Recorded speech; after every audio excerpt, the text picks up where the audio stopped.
Acme is a very small community. Everybody knows each other. Have a good day. Thank you. See you. Take care. They go to the local diner to have their breakfast, lunch, or dinner. Okay. And they shop at the general store. You have that feeling of safety. Keep your doors unlocked.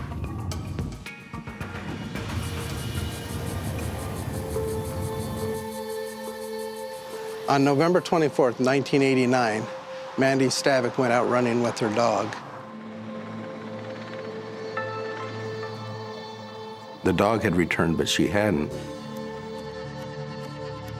And when she didn't come back, I panicked. There was a massive hunt for her. Everybody was out looking. It was 3 days later when we found her. This is the South Fork of the Nooksack River. She was just floating lightly. The only thing I could see were her tennis shoes and socks. When I rolled her over, it was kind of a real shock to me because she looked like my daughter. And people would say to me, "Oh, you're so strong." Oh, yeah, right. You can't be strong through something like that. It just rips you to pieces.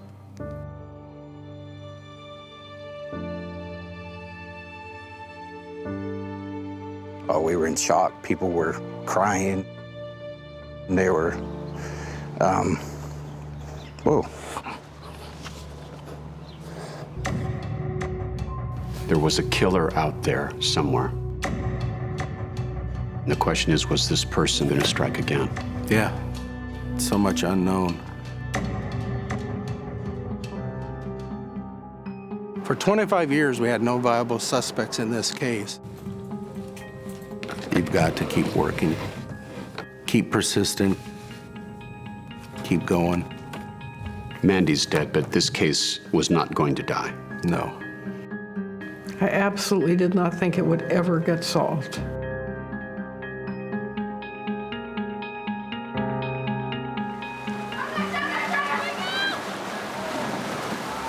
Amazingly enough, it was two women talking in a water park that gave us the break in this case. One of the moms brought her name up. I just kind of turned to Merrill Lee and said, well, I am sure I know who killed her. And turned to her and I said, oh, I do too.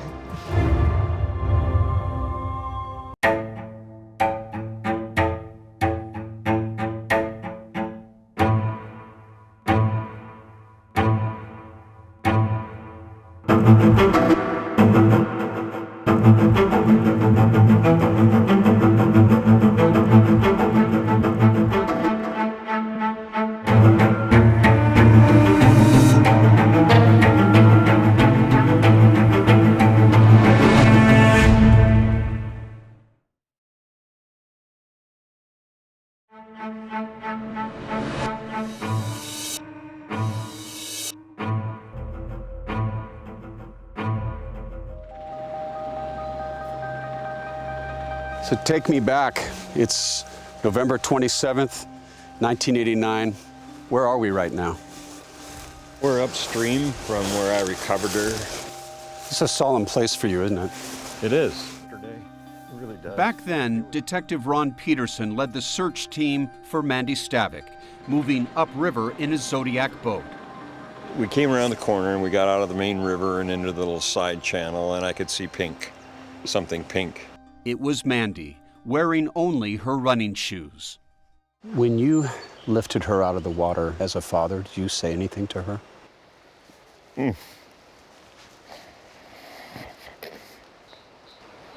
You're the first person that asked that. I said, I got you. Peterson and so many others in the small community of Acme, Washington, are still emotional, even 30 years later. What was lost for you in this community with the death of Mandy Stavik? a sense of innocence, I think, more than anything. Jim Freeman was Mandy's high school basketball coach and gave the eulogy at her memorial service, attended by nearly 1,000 people. You see her smiling back at you, right at your soul with eyes that say, I love life. He had mentored her off the court as well, becoming a father figure after Mandy's parents divorced. Mandy expressed her admiration for him in this card. For Mr. Freeman, the one person who has inspired and influenced me more than anyone. Thank you, you're the greatest. Most sincerely, Mandy Stavik, class of '89, number 13. Basketball player, cheerleader, top student, once an aspiring airline pilot, Mandy Stavik truly stood out, says her mother, Mary. She wanted to do everything. She wanted to be very good to the best at everything she did. And she was. Mandy's older sister, Molly Brighton. Mandy, she was larger than life. She accomplished a lot in the short time that she was here. All that promise came to an abrupt end in 1989, when the college freshman came home from Central Washington University for Thanksgiving. The day after the big holiday meal at her house, Mandy set out on the last jog of her life with her German Shepherd, Kyra. How many times have you driven this road? Oh, geez, probably close to 100 over the 30 years of working on the case. Detective Kevin Bowie, who was just a rookie deputy back then, has pieced together Mandy's route from the few people who briefly saw her that day. She always started from the house here and then ran down westbound toward the west side of the Strand Road. The last person to see Mandy alive was a man in a pickup truck who pulled up right here. Mandy ran right in front of him, heading in that direction to go around the bend to her home, about 1/8 of a mile from here. I would say to that wooded area ahead of us is where I believe she was abducted. Bowie says her assailant had to be in a vehicle.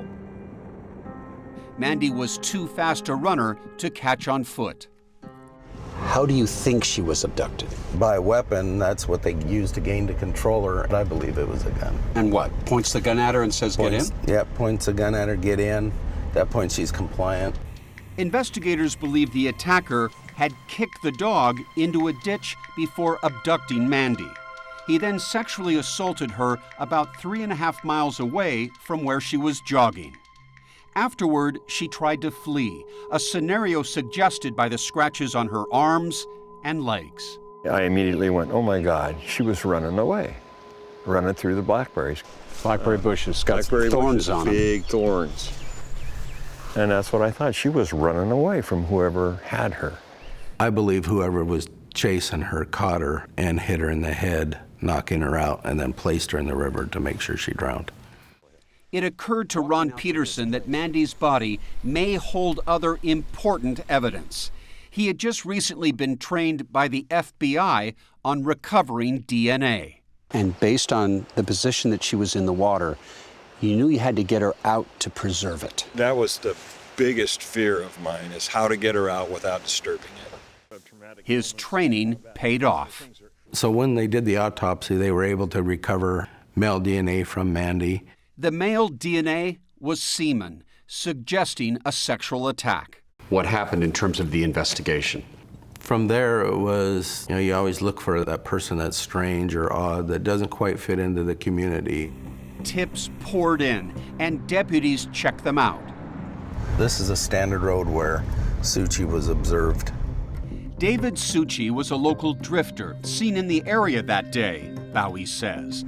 They got a warrant and got his DNA, and he was ruled out. Deputies interviewed various persons of interest, including Mandy's boyfriend, Rick Zender. They also looked at him just to rule him out. All dead ends. In all, some 30 local men gave DNA samples. None matched. The case went cold. And the murder hung like a dark cloud over this community for the next 2 decades. It was like an assault on all of us. Then, almost 25 years later, a new suspect emerged, and he had lived right in Mandy's neighborhood. His name wasn't even on the radar.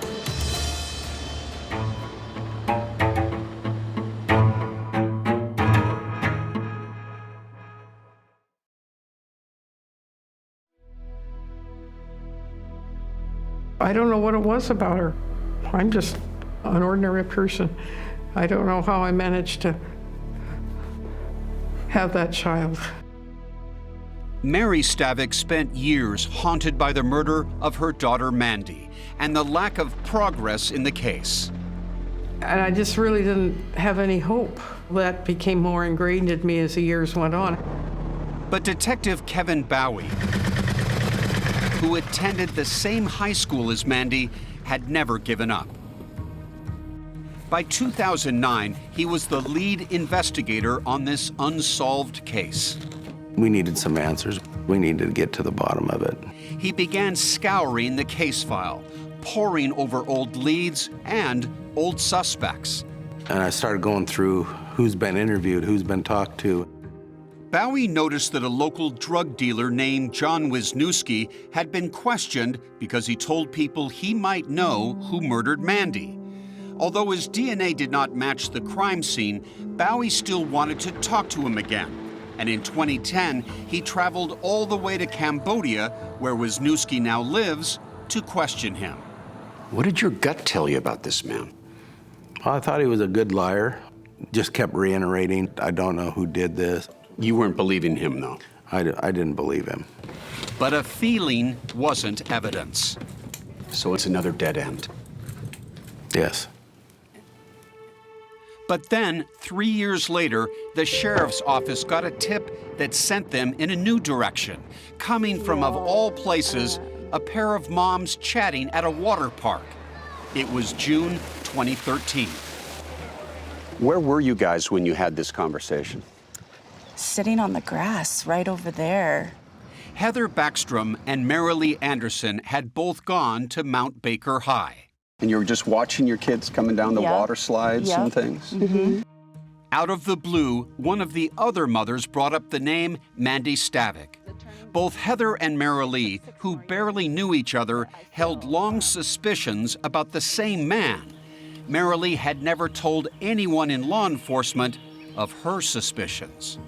I really wasn't ready because we are in a small town, and to accuse someone of something that we don't know for sure is a little scary. Heather also never discussed her concerns with anyone in the area. No friend or family in the community that I lived in because of the weight of that. But talking to each other here in this water park decades later, they finally felt compelled to say his name out loud. And I just said that I knew that it was Tim Bass. Timothy Bass had gone to Mount Baker High too. Why did you say Tim Bass? I thought it was Tim Bass because of the experiences that I had had with him in the past. Disturbing experience. Very disturbing, yes. As it turns out, both women had experienced creepy run-ins with him and began exchanging stories. I'm probably 15, and he was in his 20s. It was after a softball game in the summer of 1989, a few months before Mandy's murder. We decided, a bunch of us, to go to Dairy Queen. She says they all piled into a friend's truck, including Tim Bass, who was sitting next to her. He would talk about my eyes, that my eyes were beautiful. Then he took like a pen out of the cup holder and would like start rubbing it along my knees because I was wearing cutoff sweatpants. You must have been scared. You're 15 years old. Yeah, I was very nervous. Hearing Heather's story, Marilee told her own, which was far more chilling. Back in July 1991, she was at home one night with her young son when she heard a knock on the door. So I open the door and there's Tim Bass at the door. And he asks if he can use the phone because he had been hunting all day and wanted to use the phone to call his wife. When she handed him the phone, he started dialing, but something wasn't right. I hear the beep, beep, beep, we're sorry, when you call and the phone's disconnected. So I thought, okay, something's up. Then she says things got scary. So then he walks through the kitchen and back to my bedroom. He said that he used to drive by our house and that he had always been in love with me and wanted to make love to me. Right then and there. Yes. Marilee says she demanded that Tim leave, but he refused. And what are you feeling at this moment? Terrified. Eventually, after she threatened to call the police, Tim left. Years later, the two women now realized they had to speak up. Marilee contacted another Mount Baker High graduate, Detective Ken Gates. She had a gut feeling that Tim Bass was responsible for killing Mandy. Where did Tim Bass live? He lived right in this house right here. A home less than 2 miles from Mandy's house, right along her running route. Back in 1989, 1990, did they go to the Bass household and question people there? They looked at it like, no, it wouldn't be this family because they're well liked in the community. And so I think it was just overlooked. Tim Bass, along with his brother and father, had never been asked to give a DNA sample. And for the past 25 years, Tim had been living a quiet life in a nearby community, married with 3 children, and driving a delivery truck for a bakery. Any criminal record? Anything that would have called attention to Tim Bass? No. He kept to himself and, for the most part, worked and came home. But now, police decided to pay Tim a visit at home. Very non-threatening in your approach. Correct. When asked about Mandy, Bass pretended he didn't even remember her. At least, not at first. So he just looked up and was like, Mandy. Oh yeah, she was the girl that they found in the river. It was kind of like, okay, I think we're being played here. Who could forget Mandy Stavik? Police asked Bass for a saliva sample to get his DNA. And at that point he goes, well, I don't want to give my DNA. I watch those crime shows. I see how many people go to prison because they've given DNA. So they tried a new plan. At this point, we decided we need to get a surveillance team on him and follow him on his route. They followed Tim Bass all night long on his bakery delivery route. Police were hoping Bass would throw away an item with DNA on it, but no luck.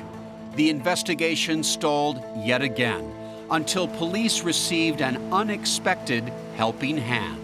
I wasn't really going to take no for an answer. I'm going to find something. I'm going to get you something.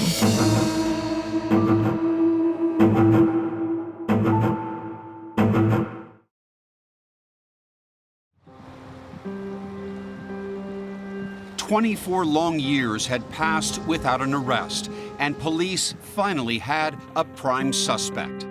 Back in 1989, Tim Bass lived down the road from Mandy Stavik, and she often jogged past his house on her regular running route, which is how he fixated on her, police believe.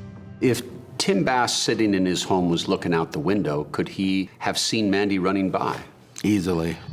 Investigators knew Mandy didn't jog by the Bass house the day she disappeared, but Tim was in their crosshairs, so they wanted to know more about him. They got some background from his younger brother, Tom. As kids, they palled around together like most brothers. Very competitive. We had a lot of fun together, playing, different sports.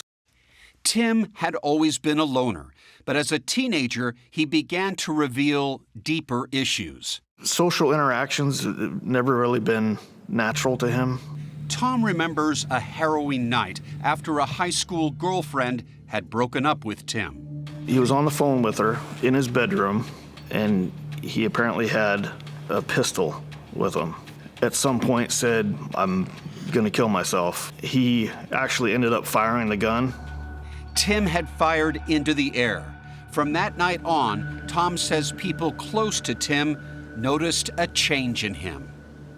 It's just the disgust, the disrespect towards women. Robin, did you ever see this? Oh, yes. Robin is Tom's wife. I think that he really thinks that women are inferior to him. Tim got married young, at 22, just 6 weeks after Mandy's murder. He married another Mount Baker graduate, Gina Malone. She says it was hardly a fairy tale romance. I married him basically to get away from home. Gina says throughout their nearly 30-year marriage, Tim was a controlling and emotionally abusive husband. I felt like his servant. Go get me a drink. Make me food. I personally witnessed him tell Gina to shut up, 8 million times. It didn't feel like a marriage. I felt like I went into a prison, actually. But Gina stuck with Tim and had 3 children with him. Why did you stay with him? I was scared. And I did leave. I got a restraining order and left for 2 months. At that point, I had started divorce proceedings, and he's like, "I'm gonna lie to the judge and get the kids taken away from you. Anything with my kids," I'm just like, okay, I'm gonna do whatever I have to do to not lose my kids. In Tim Bass, detectives believed they had their killer, but they wanted to cast a wider net of potential suspects to be sure they were on the right path. We developed this list. We called it a DNA sweep. Investigators got DNA from 3 dozen more men in the area, but Tim Bass wouldn't cooperate. So cops called the bakery where Tim worked and spoke with his boss, Kim Wagner. The Tim Bass I knew, he was different. I don't know, he was weird. How was he weird, though? You just never knew what Tim was gonna be at work that day. The smallest thing would anger him. And so you tend to kind of stay away from people like that. And Kim says she experienced Tim's low regard for women. He never called me Kim. He always called me woman. Woman. And, which, whatever. As Kim chatted with investigators, she realized they were looking at the Mandy Stavik murder and figured out what they were really after. Kim said, "Well, you guys want DNA, don't you?" And I said, "Well, yes." And she says, "I can get it for you." At this point, I'm thinking, I'm working with somebody that potentially did this to Mandy, and I gotta know. She kept an eye on Tim day after day, watching if he discarded anything that might have his saliva on it. You'd empty the garbage so it would be empty. Yeah. In case he dropped a cup or a bottle. Yeah, well, a cup, yeah. It took 3 long months, and then, finally, she saw him throw away a plastic cup, and later, a Coke can. And I just stood there and went, "Oh, shit, it's game time." And I'm like, this is jackpot. And so this time my heart was like, oh, I was dying because there was a lot of people around. So I grabbed it, and then I was like, I threw it in my desk drawer. And then she gave it to police. My gut said it was him. My heart said it wasn't, because I just didn't really want to think that we were all betrayed. So about 3 months later, we got the results from the state crime lab. And Katie from the crime lab says, "Kevin, we've got a match." You hear those words. What was that moment like? You hear them, but you're not sure it's almost like I'm dreaming. I'm gonna wake up at any moment in time. I was just like, this is the biggest thing that's ever happened to me. A lot of tears. After the DNA match, they paid another visit to Tim as he was leaving work. I'm questioning him. I'm like, did you have any relationship with her? No. So you didn't even kiss her or anything? No, never. Then why would your DNA be inside her? He went from denial to, well, how did you get my DNA? What are you talking about? Right after that conversation, on December 12th, 2017, 28 years after Mandy had been found dead, police arrested 50-year-old Tim Bass in the bakery parking lot. They charged him with kidnapping, rape, and murder. As my partner's cuffing him up, I say, "You're under arrest for the murder of Mandy Stavik." Later that day, the sheriff came knocking on Mary's door. It also happened to be her birthday. And he says, "We've got him." That's all he says, "We've got him." And I says, "Who?" I really never dreamed. I really never dreamed it. Mandy's sister Molly was overwhelmed too. It's like, wow, what a present. What a birthday present. Detective Bowie called Kim Wagner with the news. Her first thought was about Mandy. And I asked if her family knew. What'd he say? That they knew. And so that's why I did it. I just never forgot about Mandy. But it's a big leap between thinking you have your man and convicting him in a court of law. Were you trying to get me to admit to something I didn't do? Is that what you're trying to do right now? Tim says he's innocent and that he had a secret that explains everything. He said, "I just wanted to let you know I slept with Mandy." I was like, what?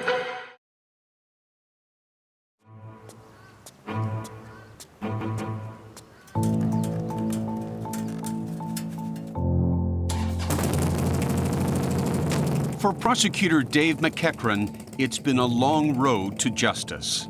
She was such a good kid. And it just shouldn't have happened. Just shouldn't have happened at all. McEachran was 44 when Mandy Stavik was murdered. And now, at 73, ladies and gentlemen of the jury, he's come out of retirement and insisted he not be paid as he leads the prosecution team in this deeply personal case. In your heart as well as in your head, you wanted to finish this. You bet. All right.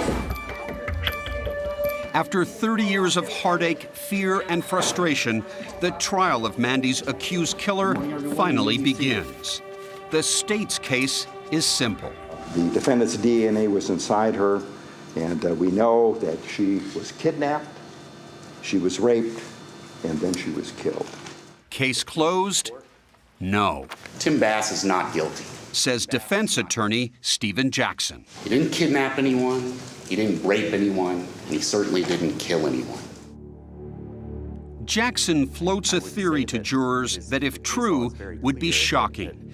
The suggestion that Tim Bass and Mandy Stavik had consensual sex in the hours before her murder. There were no signs of a struggle. Evidence of sexual contact is not evidence of rape. Everything I've said is the truth. In this interrogation, after his arrest, Bass claimed he had been having a secret affair with Mandy. It was more of a friendship type thing. We just talked, and then it just kind of grew into more of a physical thing, and we didn't even really do it that much. So it was more kissing and stuff. DNA can only tell you that there was contact. Stark Follis is one of Bass's defense attorneys. Mandy had come home for Thanksgiving break.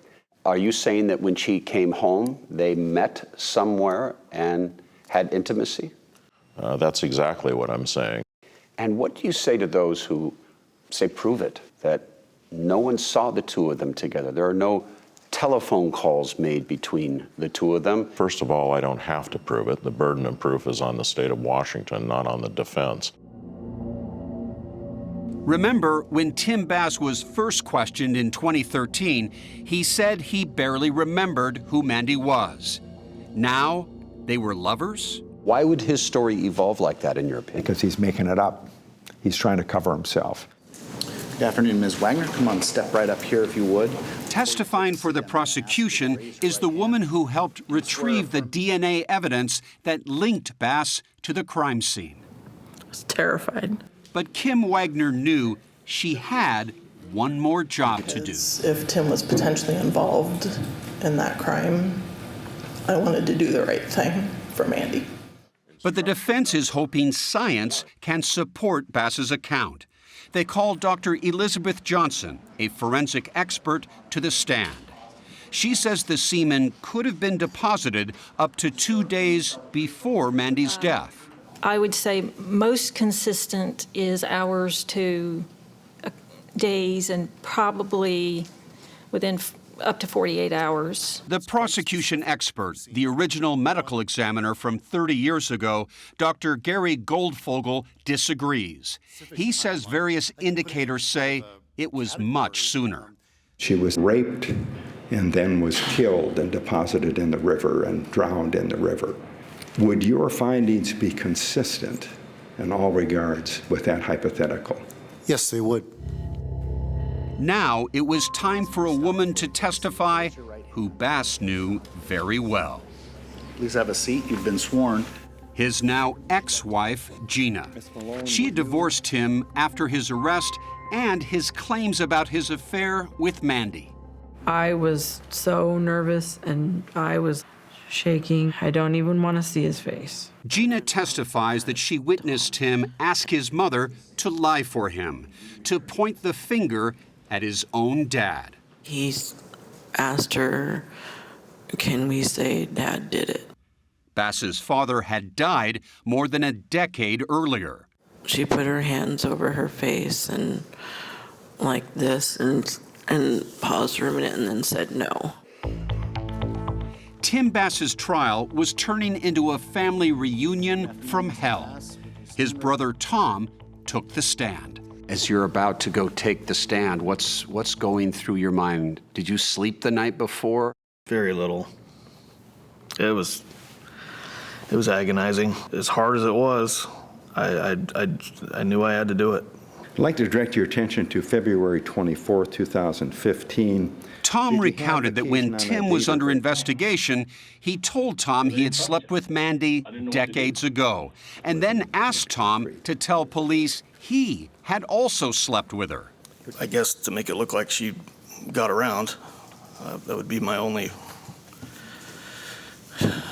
that's probably why he said that. And then he asked me again, he said, "You believe me, right?" I didn't know what to say. And Tom describes another damning incident after Tim was arrested. He said that the cops are lying, everyone's out to get him. He said, "I need a strong alibi or I'm going to prison." He said, "Mom, maybe you can say that we were Christmas shopping. Tom, do what you can." Despite that testimony, defense attorney Shoshana Page has an explanation for his behavior. Even innocent people, when they're under that great weight of suspicion, can do things that can be interpreted as, well, only a guilty person would do this. As the 9-day trial wraps up, both sides make their final appeal to the jury. It's easy to make the assumption that this pretty young woman would never have anything to do with Mr. Bass. But this is Mr. Bass circa the late 80s. Just because somebody hadn't seen them together doesn't mean that they hadn't been together at some point. This is an investigation based on the faulty assumption that this is a sexual assault, and it may well not have been a sexual assault. This was not a situation where there was consensual sex. There was no contact between these people. She was abducted, she was raped, and she was killed. Hold him accountable. The DNA was at the heart of Tim Bass's trial. It would now be at the heart of the jury's deliberation. One of them said, teenage girls can sneak out at night. Maybe there was a secret relationship. Madam Clerk, issue the verdicts.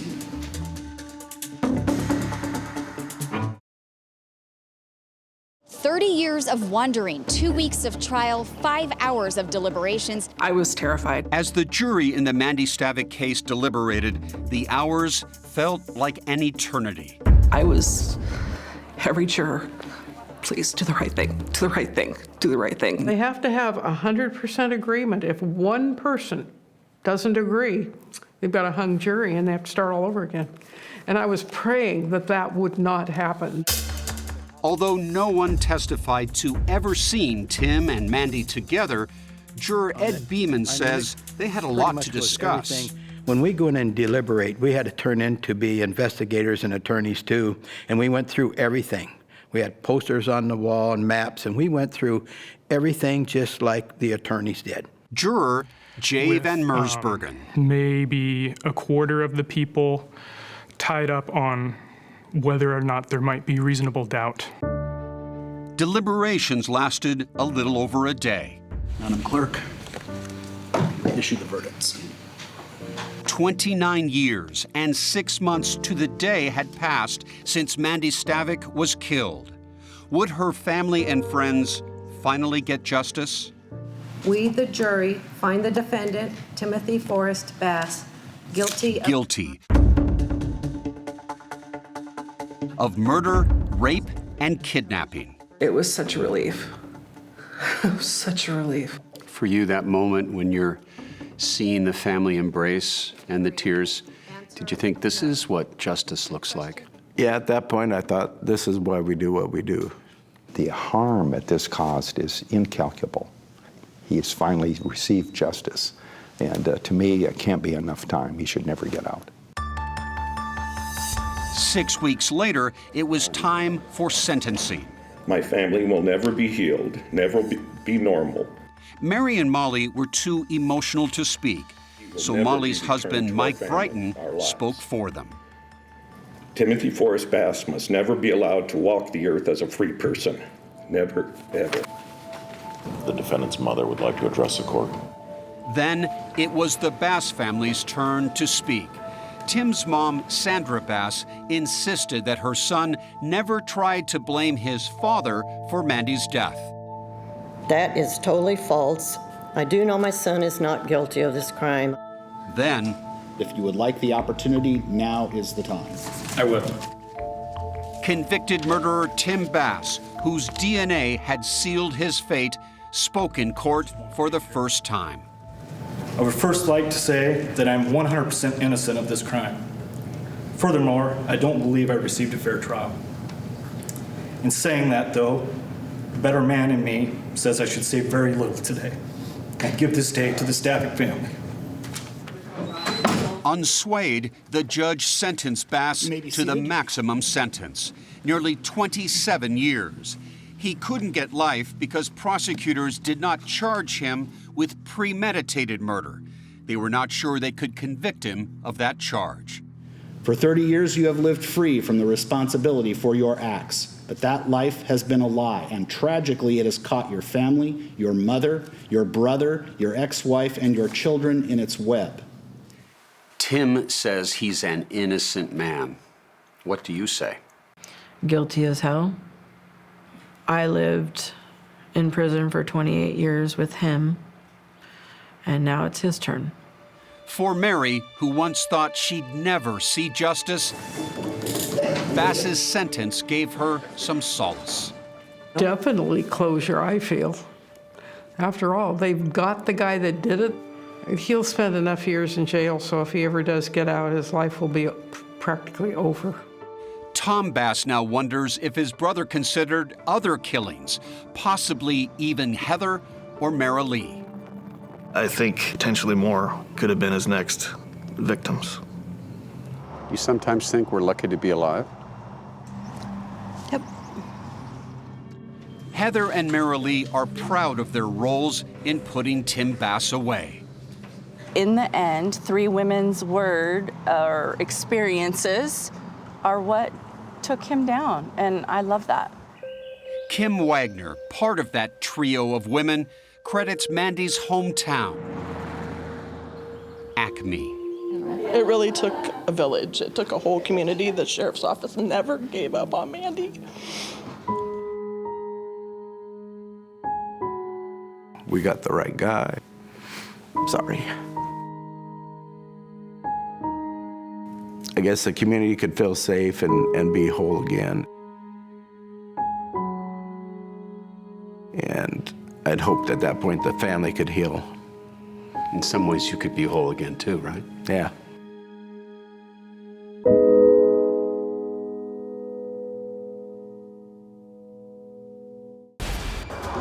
48 hours to miss it would be a crime. Were you at all prepared for what happened in this case?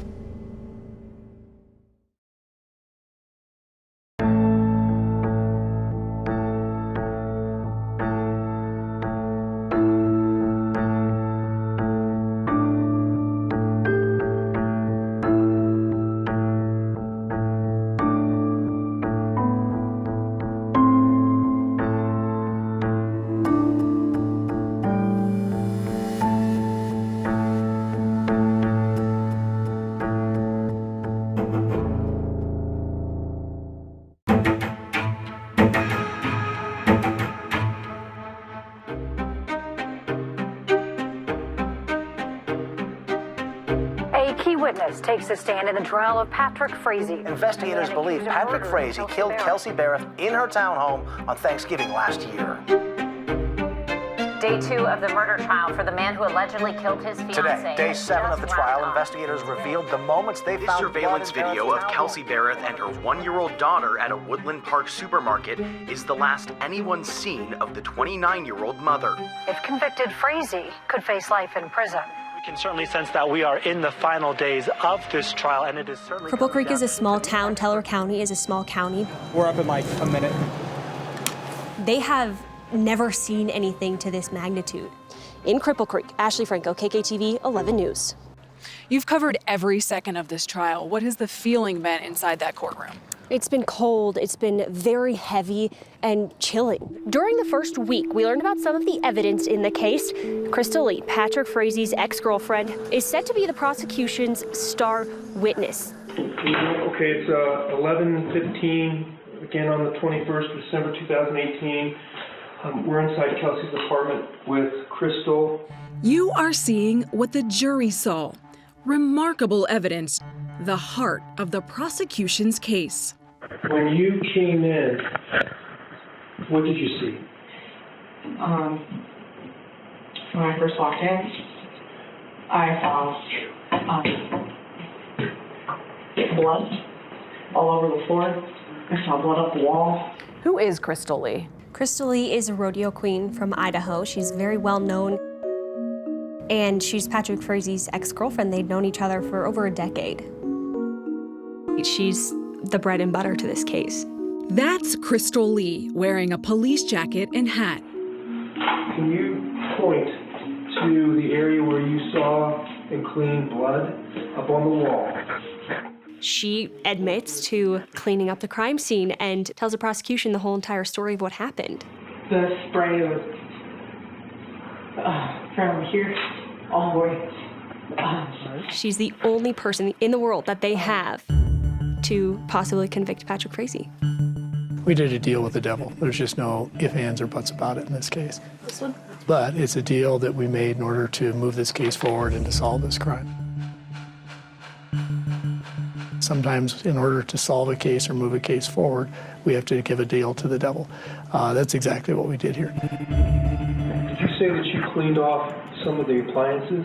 I did. I wiped there was blood on the front of the dishwasher. There was blood on the front of the stove. Crystal Lee was obviously the star witness for the prosecution, and she testified to things that the prosecution needed her to say in order to establish this case. I'm Aya Gruber. I'm a professor of law at University of Colorado Law School. I think there were doubts about Crystal Lee's testimony coming into it. Crystal Lee has trafficked in lies.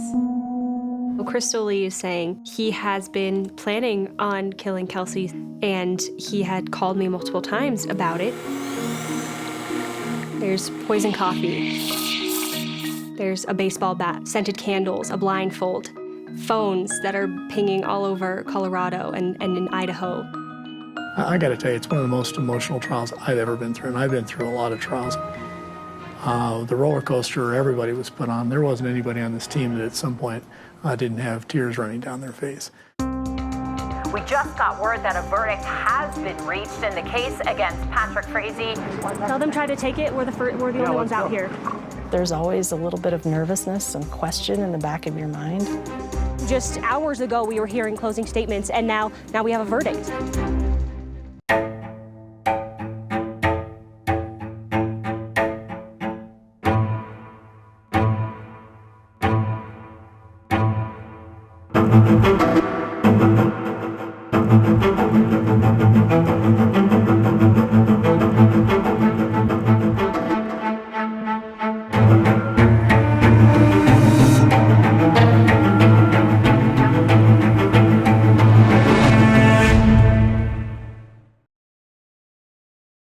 Patrick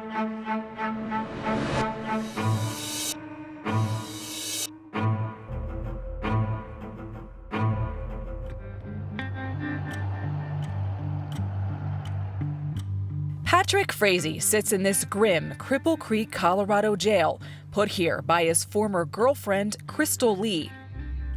There's blood on the wall here, there's blood on the wall here, and there was blood right here. In disturbing evidence that you will see throughout the program tonight, she tells her story about a crime scene cleanup. I moved the couch, I wiped the couch off. There was blood behind the couch down the wall. A plan to transport a body. We brought the tote here. Okay. We unloaded the tote. And her help in making sure there would be no trace of it left behind. The things that were thrown into the fire by me were the belongings from Kelsey's house, the curtains, the pillows, the stuffed animals. The tale begins when these haunting images were captured. A mother in the grocery store shopping with her baby. Thanksgiving Day 2018, the last time Kelsey Berreth was seen in public. She's not the kind that runs off. This is completely out of character. It was Cheryl Berreth who reported her 29-year-old daughter missing after trying to reach her for days. Kelsey, we just want you home. Call us if you can, and we won't quit looking. At that time, in early December, Woodland Park Police had not publicly named a suspect. We are treating Kelsey's disappearance as a missing persons case at this time. Can't eat and you can't sleep, and the stress won't end until we find her. Usually it was us four all together all the time. Ashley Cogburn, Amanda Smith, and Nicole Haywood had an unbreakable bond with Kelsey. They grew up together in Moses Lake, Washington. From the pictures, she's gorgeous, obviously, and very put together. And so you might think that she's, this prissy girl, but she was not. She was raised on a hay farm and very much a tomboy. Country girl. Yeah, she's out there driving tractors and bucking bales. In flying planes, she was a flight instructor. She a good pilot? Oh, yeah. She was really good. She wasn't afraid to challenge the typical boundaries. So it wasn't a surprise when a Colorado cowboy named Patrick Frazee caught Kelsey's eye on a dating website in 2016. He was like a country boy, and that's what she was used to. That's what she liked. They started a long-distance relationship. Patrick Frazee lived on a 35-acre ranch in rural Florissant, Colorado. These are 4 dogs. They'll be our dogs to train this fall and winter. In this video, Patrick can be heard training cattle dogs. Pepper, that'll do. Down. He also shoot horses and groom donkeys. The black and white one is Flash. Clint Klein has known Patrick for 7 years. Patrick is the farrier for the donkeys. People call them horseshoers and all that, but our donkeys don't have shoes. So he trims their feet. He trims their feet. He gives them, as we call it, donkey manicures. Klein says Patrick was quiet and dedicated to his work. He's kind of laid back, kind of stays to himself. He had his ranch to take care of. Eventually, Kelsey moved to Colorado from Washington State to be closer to Patrick, and they were expecting a child. Her mother, Cheryl, says they were engaged. Does she have a dress yet? No. I don't think she cared about the big wedding kind of thing. It was between them and God. Even after their daughter Kaylee was born in October 2017, the couple still didn't live together but shared parenting duties. He never came to see her, but she would, on her days off, she would go back and be with him. Friends say Kelsey was struggling to balance the baby, her job, and a long commute. Her relationship with Patrick seemed strained. She seemed to be kind of stressed out from the whole thing, that she couldn't make him happy. Was Patrick emotionally abusive? It appeared that way from what I saw, and it seemed like it was just knocking her spirit down. Did Kelsey ever say he was physically abusive? No. Ashley says Kelsey once mentioned there may have been another woman in Patrick's life. I think Kelsey had mentioned one time about an ex-girlfriend who still kind of wanted to be with Patrick. Kelsey wasn't worried about it. I don't know if it's because she knew she lived far away. Kelsey didn't seem all that worried about it. After Kelsey was reported missing, police talked to Patrick. He told them that the day before Thanksgiving, Kelsey said she wanted to end their relationship. KKTV reporter Ashley Franco. He said that Kelsey wanted to go their separate ways and things weren't working out between them. They wanted to split custody 50-50 and they were just not meshing anymore. Patrick told police he and Kelsey met to exchange the baby on Thanksgiving Day. He also returned Kelsey's belongings. A purse, keys to the car, keys to the townhome, and then a gun that Kelsey owned. It was a gun Patrick says he had once taken from Kelsey for her own protection. Police say Patrick told them Kelsey struggled with depression, hinting that she may be suicidal. When you hear that Patrick said Kelsey was unstable, that she was maybe suicidal. No, not at all. It doesn't match up with Kelsey. Police searched Kelsey's home but turned up no signs of foul play. Then Cheryl and her son went to the house to check it out. There was a mat, like a rug of some sort in the bathroom, and it's gone. And she had also noticed that the refrigerator looked like it had been wiped down recently. You could see streaks. Later, her son is in the bathroom and notices blood on the base of the toilet. And the alarms go off in their minds. Alarms go off. Kelsey's mother, Cheryl, alerted investigators who returned to the house. This time, they used chemicals to detect the presence of blood. They found trace amounts of blood everywhere in the bathroom. Do we know whose blood? DNA results showed it was Kelsey's. Investigators believed Kelsey had been murdered, but they needed more evidence. A closer look at Kelsey and her fiancé's cell phone activity Thanksgiving weekend would lead them to her suspected killer.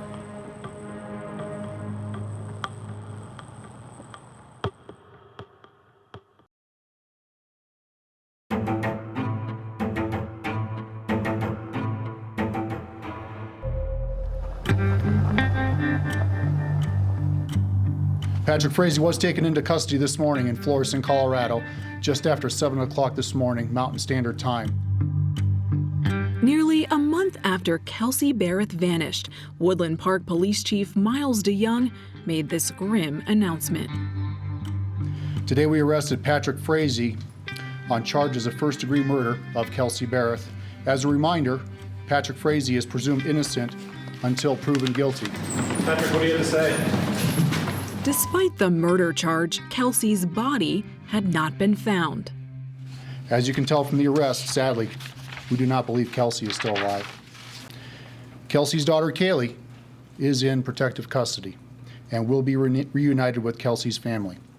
Patrick Frazee entered a plea of not guilty, but from the beginning, investigators had questions about Patrick's story, starting with his initial claim that the day before Thanksgiving, Kelsey told him she wanted to break up and, quote, go their separate ways.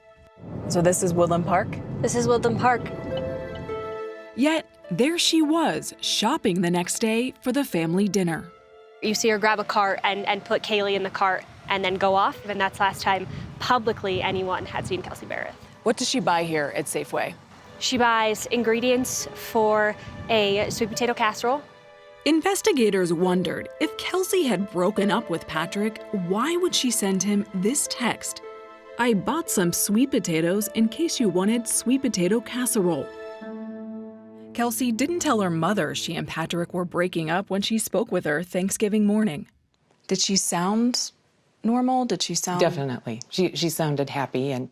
Normal mom-daughter talk? Yeah. Another big question investigators had was when Patrick said he last saw Kelsey. Patrick told officers that he hadn't seen her since Thanksgiving, November 22nd, when he exchanged their daughter, Kaylee Berreth. In images from a neighbor's security camera on that Thanksgiving day, Patrick and Kelsey are seen at her door with a baby carrier after Kelsey returned from the store. You can see her holding a poinsettia. Later, Patrick is seen at that same location alone. We don't know whether he's coming or going. He doesn't have Kaylee, and he's not with Kelsey. And then that's it. University of Colorado law professor Aya Gruber has followed the case. The critical question is what happened in between around 1:30, 1:45, and 3:30 when they get that picture of him. Police say this is likely when Patrick killed her. Investigators have recovered a number of items that make us suspicious that the crime did occur at Kelsey's residence. Patrick told authorities he drove their daughter Kaylee to his ranch for Thanksgiving dinner. He said Kelsey wasn't with them, but investigators discovered that her cell phone was. They pulled cell phone records and found that on Thanksgiving Day, November 22nd, all of a sudden, Kelsey's phone and Patrick's phone started traveling together, but Patrick and Kelsey were not together.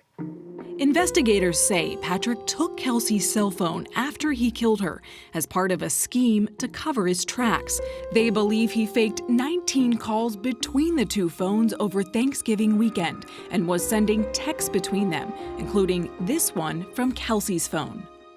"I'm going running. I'll call you guys when I get home." His response, "Okay, be safe." The theory that the prosecution's going to put forward is that that was Patrick with her phone, and he's texting pretending to be Kelsey. 2 days after Thanksgiving, authorities believe Patrick concocted this conversation. "Are you awake? Sorry, I didn't hear my phone. Going to jump in the shower. I'll call you guys when I get out." Okay. Then investigators believe to keep up his ruse that Kelsey wanted the breakup, Patrick sent this message. "If this is truly what you want, I'll respect your wishes and give you space." On Sunday, 3 days after Thanksgiving, there was a bizarre development that would send this case in a very different direction. Phone records show while Patrick's cell stayed near his ranch, Kelsey's phone was on the move, heading west out of Colorado. There was a text from Kelsey's phone to her supervisor at DOS Aviation saying, "I won't be at work." So people had thought maybe they heard from Kelsey. The next text from Kelsey's phone said, "Do you even love me?" That text pinged off a cell phone tower 800 miles away. Reports are correct that Kelsey's phone gave a location near Gooding, Idaho on November 25th. When that came out, I think everyone was just shocked. And where's Kelsey? And where's Kelsey? No one knows where Kelsey is. So how did her phone end up in Idaho? This woman may have the answer.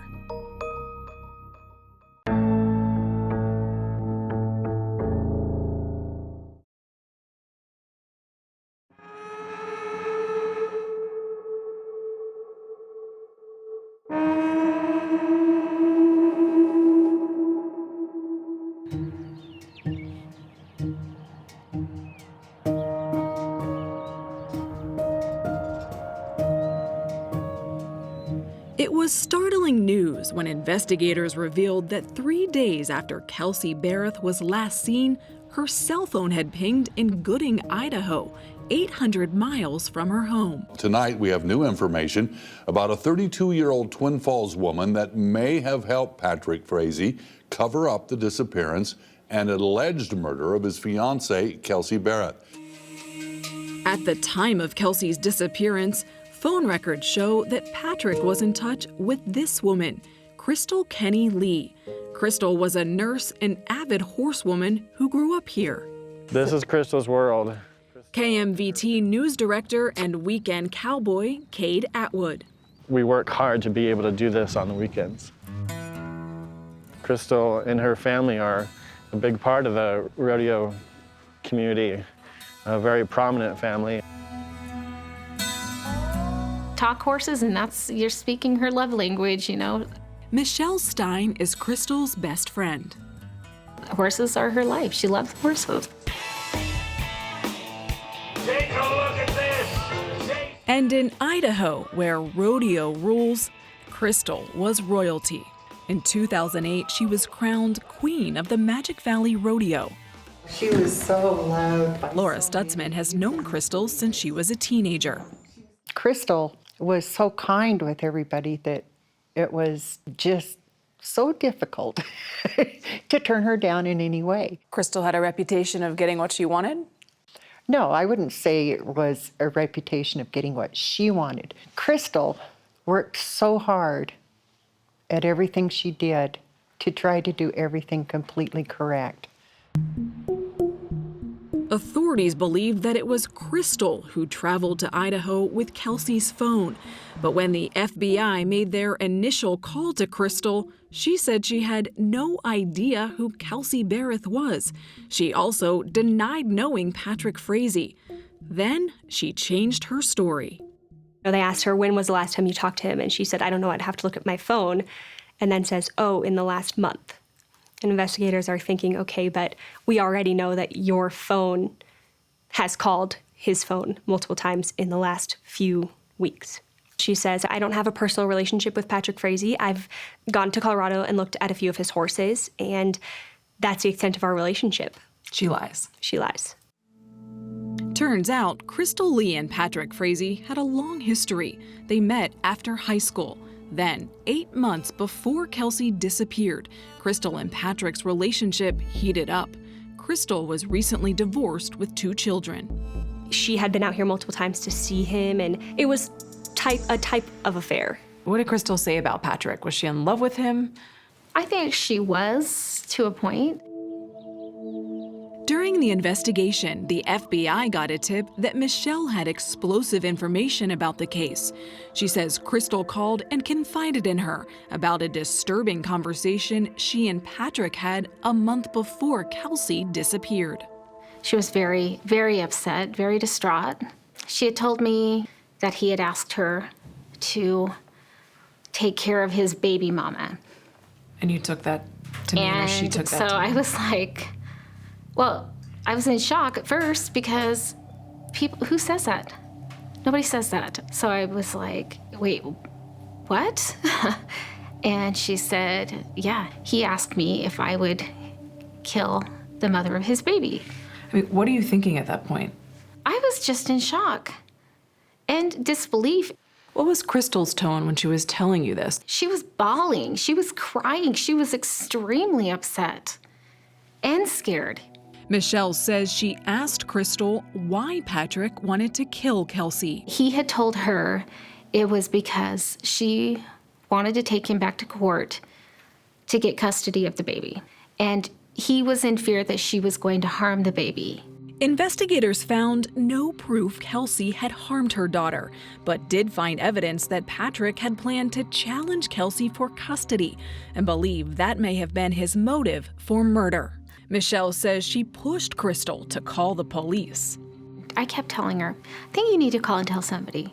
See, you gotta understand, I'm trusting her to do the right thing. But I think, Michelle, people watching will say, call the police. Say, you need to talk to my friend. Someone's asking her to kill someone. You're right. Okay, of course the viewers are gonna think that. But do you have regret? Of course I regret it. I regret it every day. Oh my God, I would do anything to have stopped that somehow. Kelsey had been gone about a month before Michelle talked to the FBI. And when the FBI went back at Crystal a second time, she too was ready to talk. I think at that point she kind of knows I have to come clean. But first, Crystal wanted a deal. In exchange for her testimony against Patrick, she agreed to plead guilty to evidence tampering. She admitted to getting rid of the gun, to tossing Kelsey's keys in a canyon, and destroying her phone. It's a tampering with evidence charge, which is a minor charge compared to murder or, accessory to murder or attempted murder. She only faces, at max, 3 years in prison. This is a pretty good deal that she gets. What Crystal revealed to investigators would become the center of the prosecution's case against Patrick Frazee. When I first walked in, I saw blood all over the floor. I saw blood up the wall.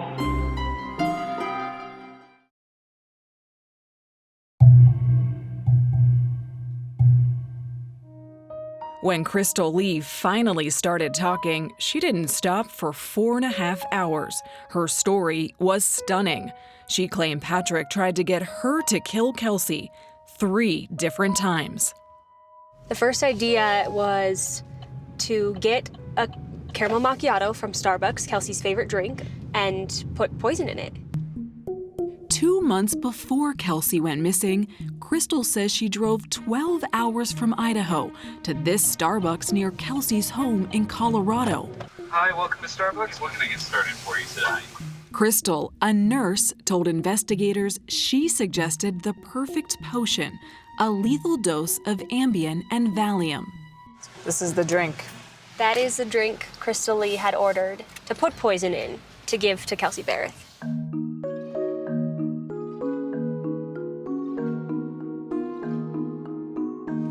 So Crystal brings this Starbucks caramel macchiato right here. Waits in the alleyway, walks up to Kelsey's door, knocks on the door, and Kelsey opens it? Kelsey opens it, tells Kelsey this elaborate story. She says, "I'm new to the neighborhood. Someone had told me that you had helped get my dogs out of trouble." And Kelsey says, "No, I didn't do that." Does Kelsey take the coffee? Allegedly, Kelsey takes the coffee inside and closes the door. And from there, we don't know what Kelsey does with the coffee. But Crystal says she couldn't do it. She didn't poison the coffee. And when Patrick found out, he was angry.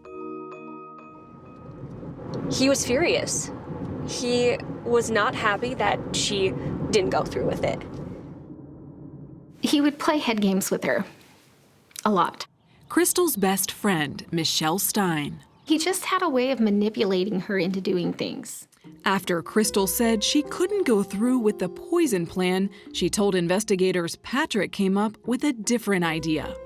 He says, I have a metal pipe that I'll leave outside my property that you can come pick up. And I want you to go wait for Kelsey at her townhome. And when she comes, hit her on the back of the head. The way Crystal tells it, she drove to Kelsey's house with that metal pipe, but didn't attack her and drove back to Idaho. A week later, she says Patrick called with a new murder plan.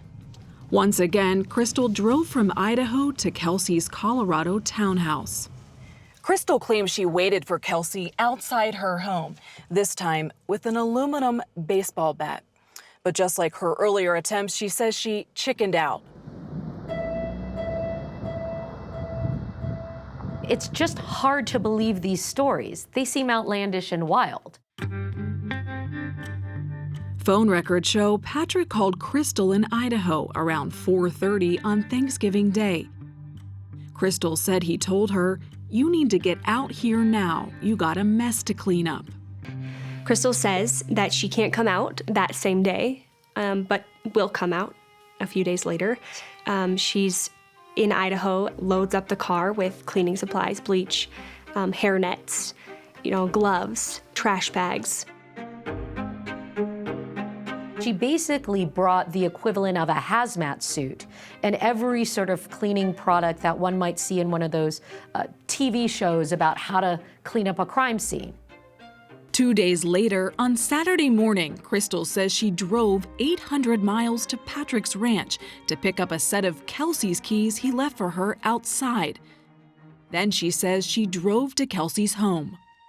Crystal tells authorities she opens the door and the scene is horrific. There's blood everywhere.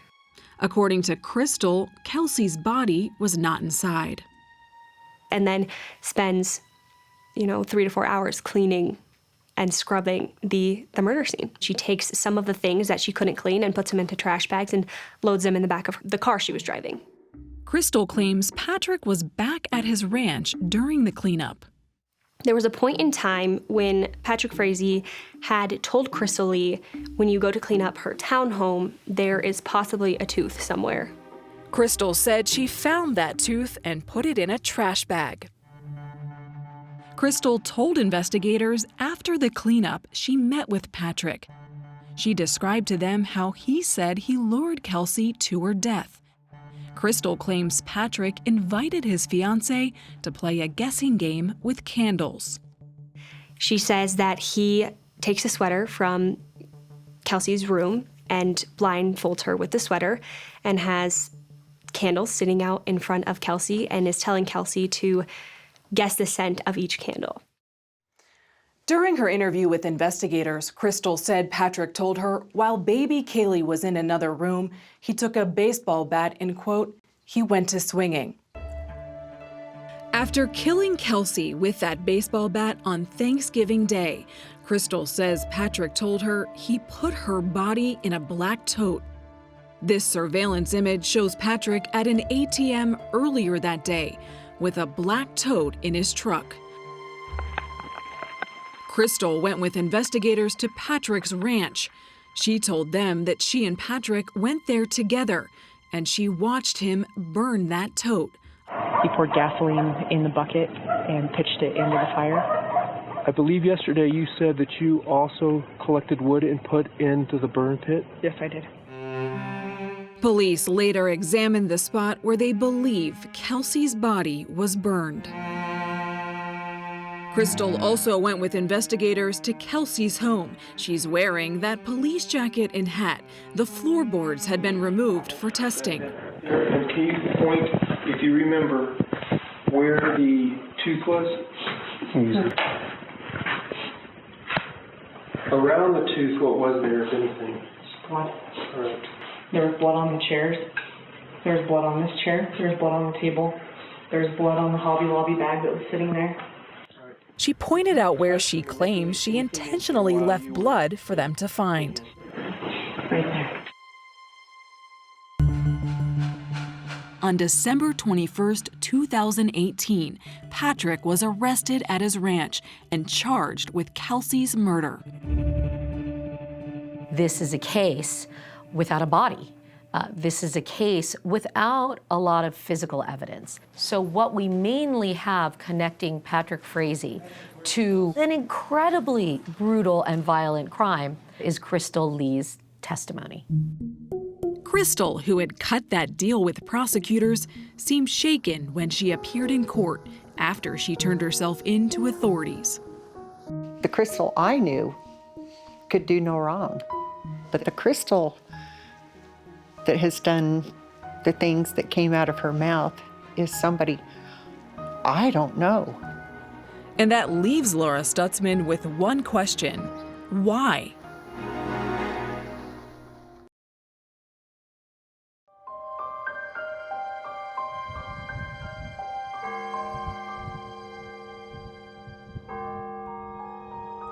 Almost a year after Kelsey Berreth's disappearance, there was a long line to get a seat in the courtroom at Patrick Frazee's murder trial. I think a lot of people that knew Patrick, they don't think that the candle story adds up. Frazee's friend, Clint Klein, was there almost every day. I don't know of any guys that would have thought of going out and buying candles and having their girlfriend be blindfolded and then smell the candles. You think that had to be a woman's idea? I think so. Frazee was driven from the jail in a black SUV. He entered the courthouse through this white tent, out of sight from the media. Security was tight. No cameras in the courtroom. District Attorney Dan May. I got to tell you, it's one of the most emotional trials I've ever been through, and I've been through a lot of trials in my career. Prosecutor Beth Reed painted a picture of Patrick Frazee. Very charming, very manipulative, and controlling, all traits consistent with being a sociopath. Ashley Franco summed up the defense case. No body, no murder weapon, and no clear motive. They had said, Patrick wasn't involved. There's no evidence to show he was involved. And Crystal Lee had already lied to law enforcement, so she's the one to blame for this. On day 4, the prosecution's star witness, Crystal Lee, took the stand. Her credibility was on the line.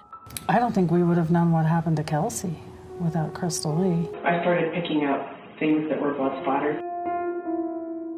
For 2 days, prosecutor Jennifer Veman asked Lee to describe Frazie's plan to kill Kelsey Berreth. They bolstered their case with surveillance videos and photos. This one shows the black tote in the back of Frazie's truck that Lee says he would use to dispose of her body. When you came in, what did you see? Blood all over the floor. I saw blood up the wall. Saw blood on the lift wall. Most disturbing, prosecutors played that video of Lee inside Kelsey's home, showing investigators how she cleaned up the crime scene. Did you say, correct me if I'm wrong, did you say that you cleaned off some of the appliances? I did. I wiped there was blood on the front of the dishwasher. There was blood on the front of the stove. There was that cinnamon roll pan had blood on the tinfoil. They had pulled up the floorboards where they found Kelsey's blood. They showed video of a hay barn where Lee says Frazie hid Kelsey's body in that tote overnight. A cadaver dog alerted to the area. This is a surveillance image of Frazie at a gas station. Lee says he was buying gas to start a fire. We brought the tote here. Okay. We unloaded the tote. Okay. Kelsey's body was moved to Frazie's ranch. Were you present when he started the fire? Yes, I was. Okay. This is the video that shows how Lee says she helped Frazie burn Kelsey's body in that black tote. What about the accelerant? Gas. Okay. And burned evidence, including Kaylee's toys and Kelsey's blood-stained Bible. Do you remember what the books were by just... One of them was her, I would imagine it was a Bible. Experts say a human female tooth fragment was recovered from Frazie's ranch near the burn site, but there wasn't enough DNA to determine a profile.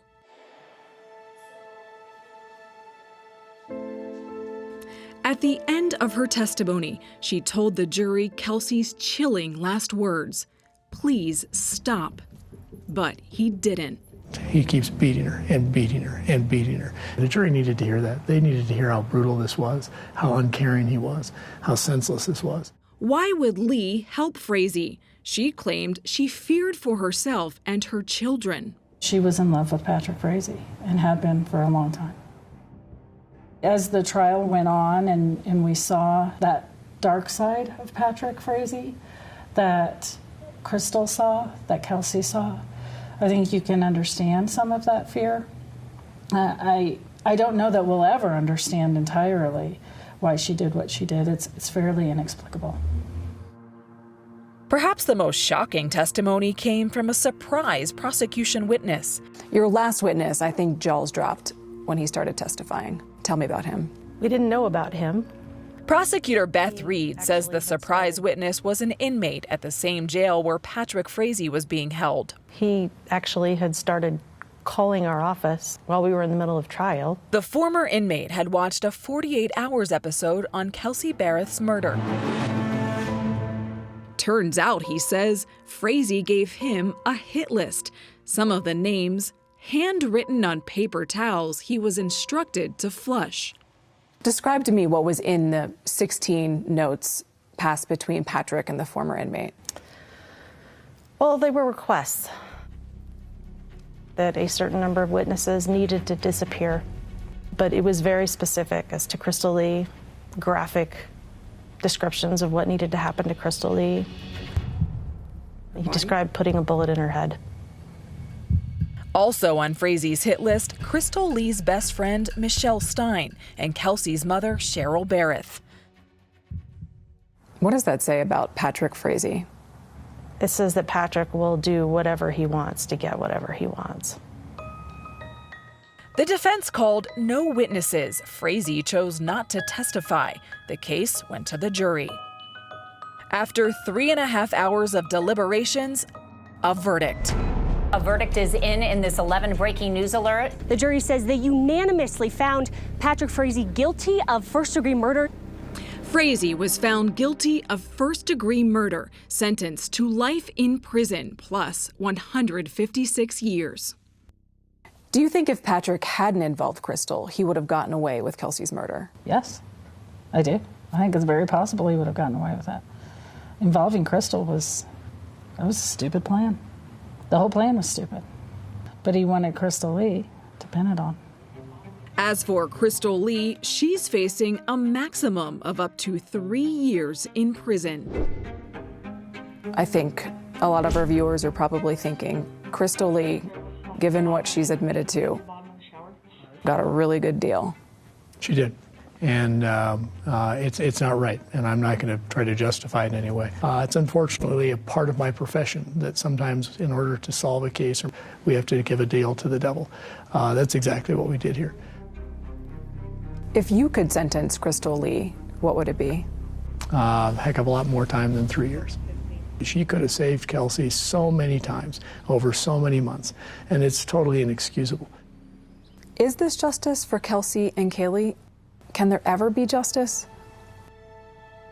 Justice in this case? Kelsey would be sitting here talking to you, not us. Excuse me. So we can certainly seek a certain amount of justice, but not the justice that this case deserves.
Spread the toes.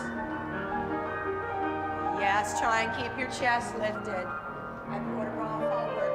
Catherine had a wonderful ballet base.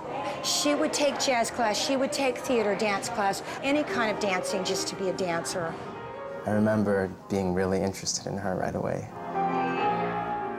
She was dancing in one of the studios. We started talking. The very next day, she called me. I was just like blown away. I'd never really had someone be that kind of interested in me like that. I don't really know what to say. She came home on vacation for a few weeks. I met her in the parking lot, spoke to her, and she just seemed real nice. And I was like, wow, I'd never seen this girl before. She's beautiful. We definitely had liked each other. She accepted me for who I was. She became my best friend. I told her everything. We were best friends. She wanted to be friends with everybody. She needed people, and she needed to be around someone that she felt cared about her. I loved her deeply, and I would do anything for her. I loved her. I would have did anything for her. You have a young girl who comes from Ohio to New York. Welcome to 42nd Street. A young girl trying to fulfill her dreams, trying to make it in the big city. You have to pay the rent, you have to work several hours a day, and then you have to dance several hours a day. It's grueling, it's tough, and not everybody's gonna make it.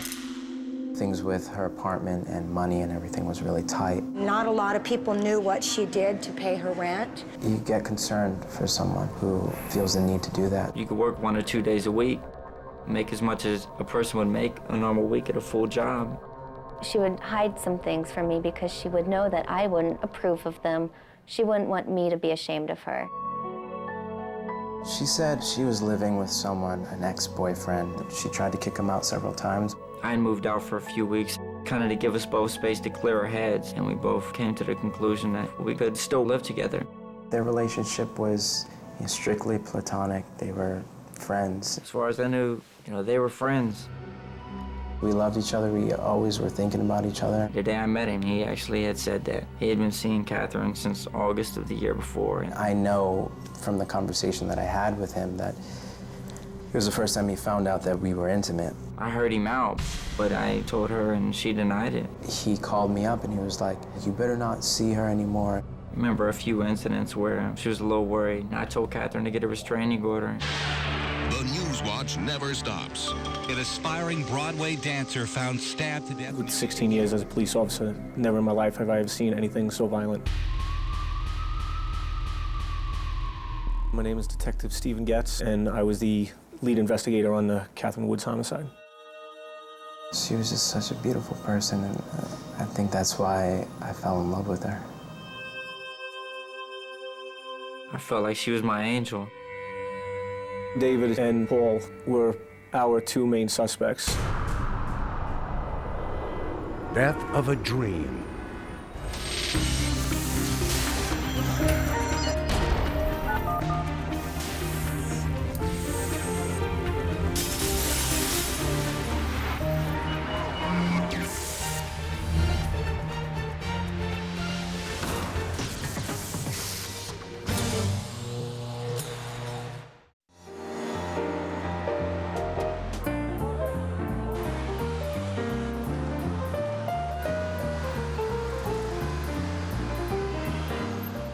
Every 7, 8, 9, 10-year-old that goes and sees a Broadway show, all they can think about is, oh, I'm going to be up there someday. Some children never lose that fantasy. Catherine Woods was one of them. It was her dream. It's what she wanted to do. She wasn't going to be happy until she reached her goal, which was to dance on Broadway. She just looked like a dancer, looked like a star. Katie Miller and Catherine met as children in a Columbus, Ohio dance studio. With her big smile and personality, Catherine was the image of the all-American Midwestern girl. You can't take your eyes off her, and it comes through in her dancing and in her personality. Were other girls that she would dance with a little jealous? I would say I was. Sometimes it'd be like, well, wait a minute, I'm here too.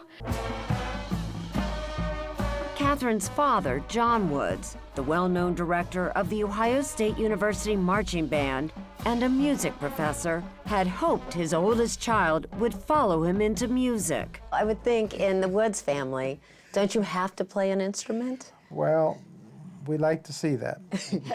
But Catherine made it clear all she wanted to do was dance. For some people, dancing is like breathing. I mean, why would I do anything else? I need to dance.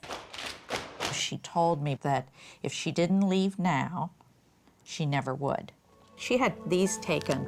In the summer of 2002, when Catherine was just 17, her father and mother Donna drove her to New York. They were filled with hope and anxiety. She had never lived away from home. I mean, this was a true coming of age, going to the biggest city in the United States and going to start putting a career together. For the next 3 years, Catherine seemed to thrive in New York, taking dance, voice, and acting lessons. And on a visit back home, Catherine found love. Met her at a pool hall. David Hahn, then a 20-year-old rap musician, was selling his CDs in a parking lot when he met Catherine. You started off as friends. Yeah. Did you ever think you'd end up dating her? I wasn't sure. I felt chemistry. We definitely had liked each other. Weeks later, David moved to New York to be with her and pursue his career. I think we fed off each other. I know I really fed off her. In many ways, they were an unlikely couple. Catherine grew up in middle-class comfort with her parents and 2 younger siblings. David was raised in foster homes. Being with Catherine made you feel that you had a family again? Yeah, she made me feel confident about myself. I looked up to her so much, almost in a way as a parent. How serious were you and Catherine? We were real serious. Marriage? As far as, I'd say we thought about it. But sometime in 2005, the relationship became strained. Catherine was paying David's bills, and the money was tight. Finally, she broke it off with David, although she allowed him to remain living in the apartment. She told me she wanted him to move out, but she didn't want to kick him out because she would feel bad. We still got along. We were still friends. We were best friends. When you first started dating Catherine, did you know she was living with David? No, not at first. Catherine was 20 years old when she met 24-year-old Paul Cortez, a trainer at her gym. By early 2005, Paul says they were dating. Do you think David knew you existed? I don't think so. I think, you know, in that situation when one is just breaking up with someone else and, you know, and you're seeing someone new, I don't think, I wouldn't think Catherine would tell him about me. That summer, Paul unexpectedly showed up at the apartment while David was there and told David that he had been dating Catherine for almost a year. How did he react? He was upset. He was surprised. But Paul got a surprise as well. Did you realize that David still thought they were boyfriend-girlfriend? Yeah, that's what he told me, and I was like, okay, well, that's not good. Later, David called Paul. How would you describe the tone of that call? Oh, he was definitely angry. He was upset. Did he threaten you at any point? Yeah, he was like, don't see her again or else. And what was that or else? I don't know. I don't know what the or else was. For the next 4 months, Catherine continued to live with David and secretly date Paul. But according to Katie, Catherine was still searching for true love. She'd say, why do I always get these guys? Why can't I find Mr. Right who rides up on a horse and comes and picks me up and we go riding off into sunset? 1 week after Katie last spoke with Catherine, Catherine was dead.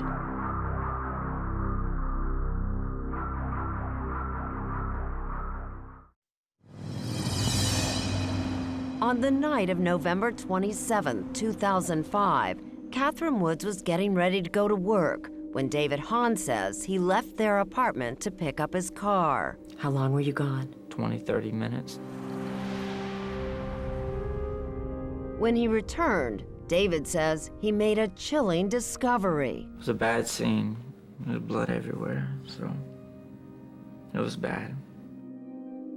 My first instinct is to call 911. Baby girl, Catherine. Catherine, baby girl. Oh my goodness, I don't know what happened. Is she there? Yeah, there's blood everywhere. I don't even know if she's alive. I'm scared to look at her.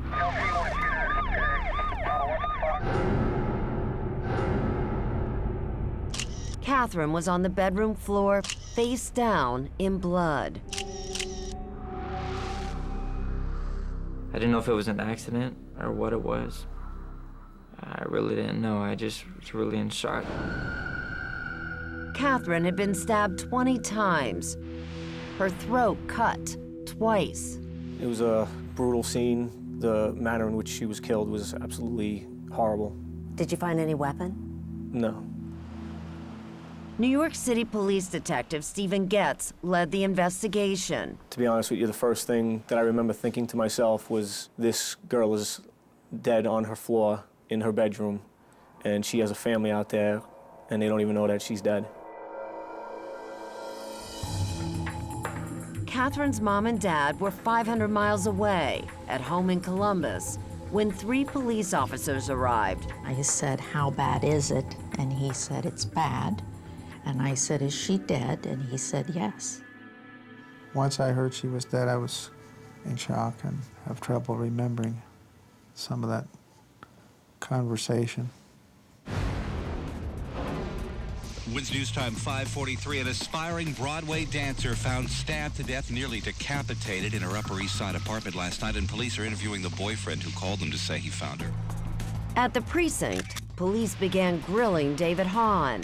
I really just couldn't believe it was happening. I kept asking God in my head, why is this happening? Detective Getz says the killer left what appeared to be a bloody handprint on a bedroom wall and several bloody boot prints in the apartment, including one left on Catherine's back. What size of shoe left those prints? I believe it was estimated at a 10.5. And what size of shoe does David Hahn wear? 10.5. Did the police at first accuse you? I mean, did they say, come on, David? Yeah, oh yeah. And what did you say to them? I told them, no, you have the wrong person. You have the wrong person. I would never hit that girl. Not at all. I loved her. I would have did anything for her. As the interrogation wore on, David showed little emotion or grief. I couldn't even cry, even afterwards. The detectives were asking me, if you love this girl so much, why are you not crying? Look at him, I don't know. I really don't know. Now to a murder investigation on the Upper East Side of Manhattan. A 21-year-old woman found dead in her apartment on East 86th Street. The brutal end to a beautiful young woman's life and dreams was the lead story that morning. Yvette Cortez heard it on the radio as she was getting ready for work. They mentioned a dancer, Catherine Woods. When Yvette saw Catherine's picture in the paper, she recognized her instantly. Her face was there.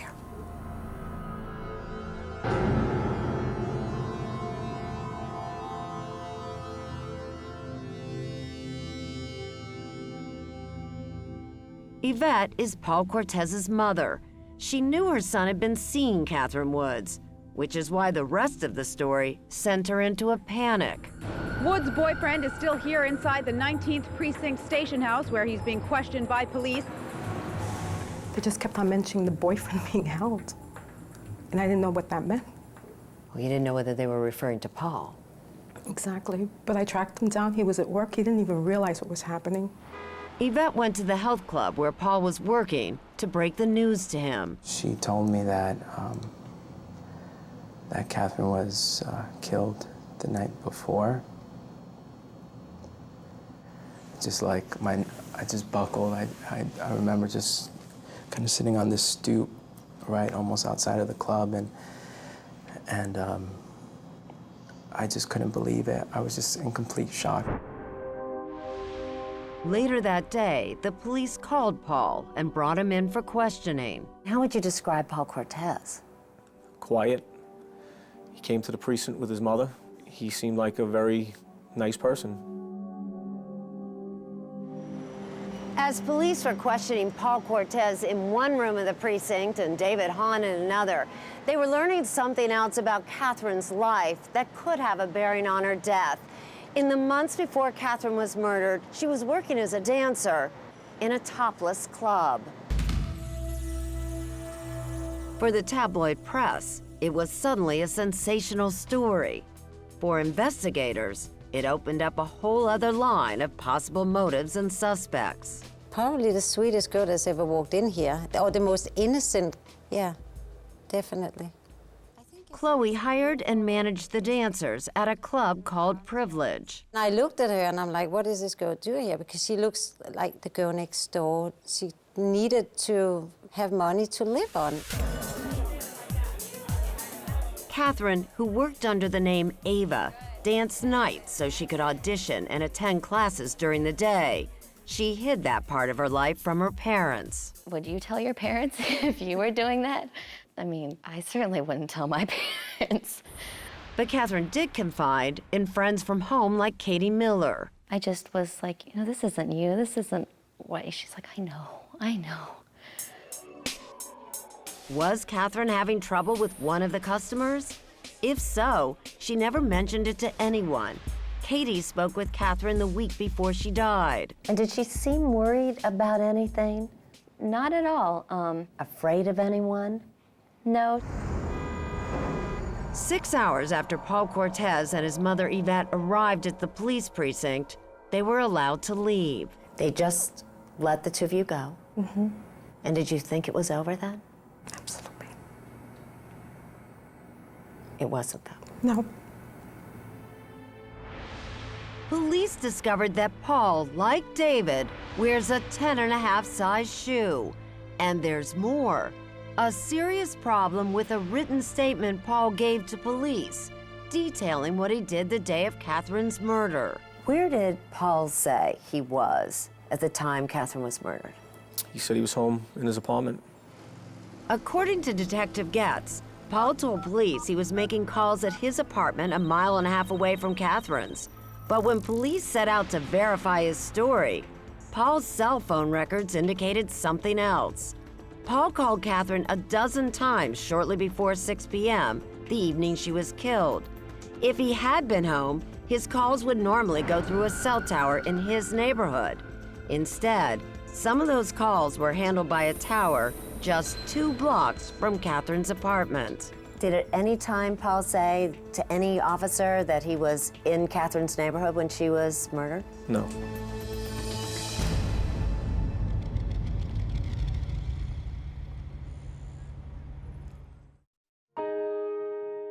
Paul always had goals and that ambition to strive for them.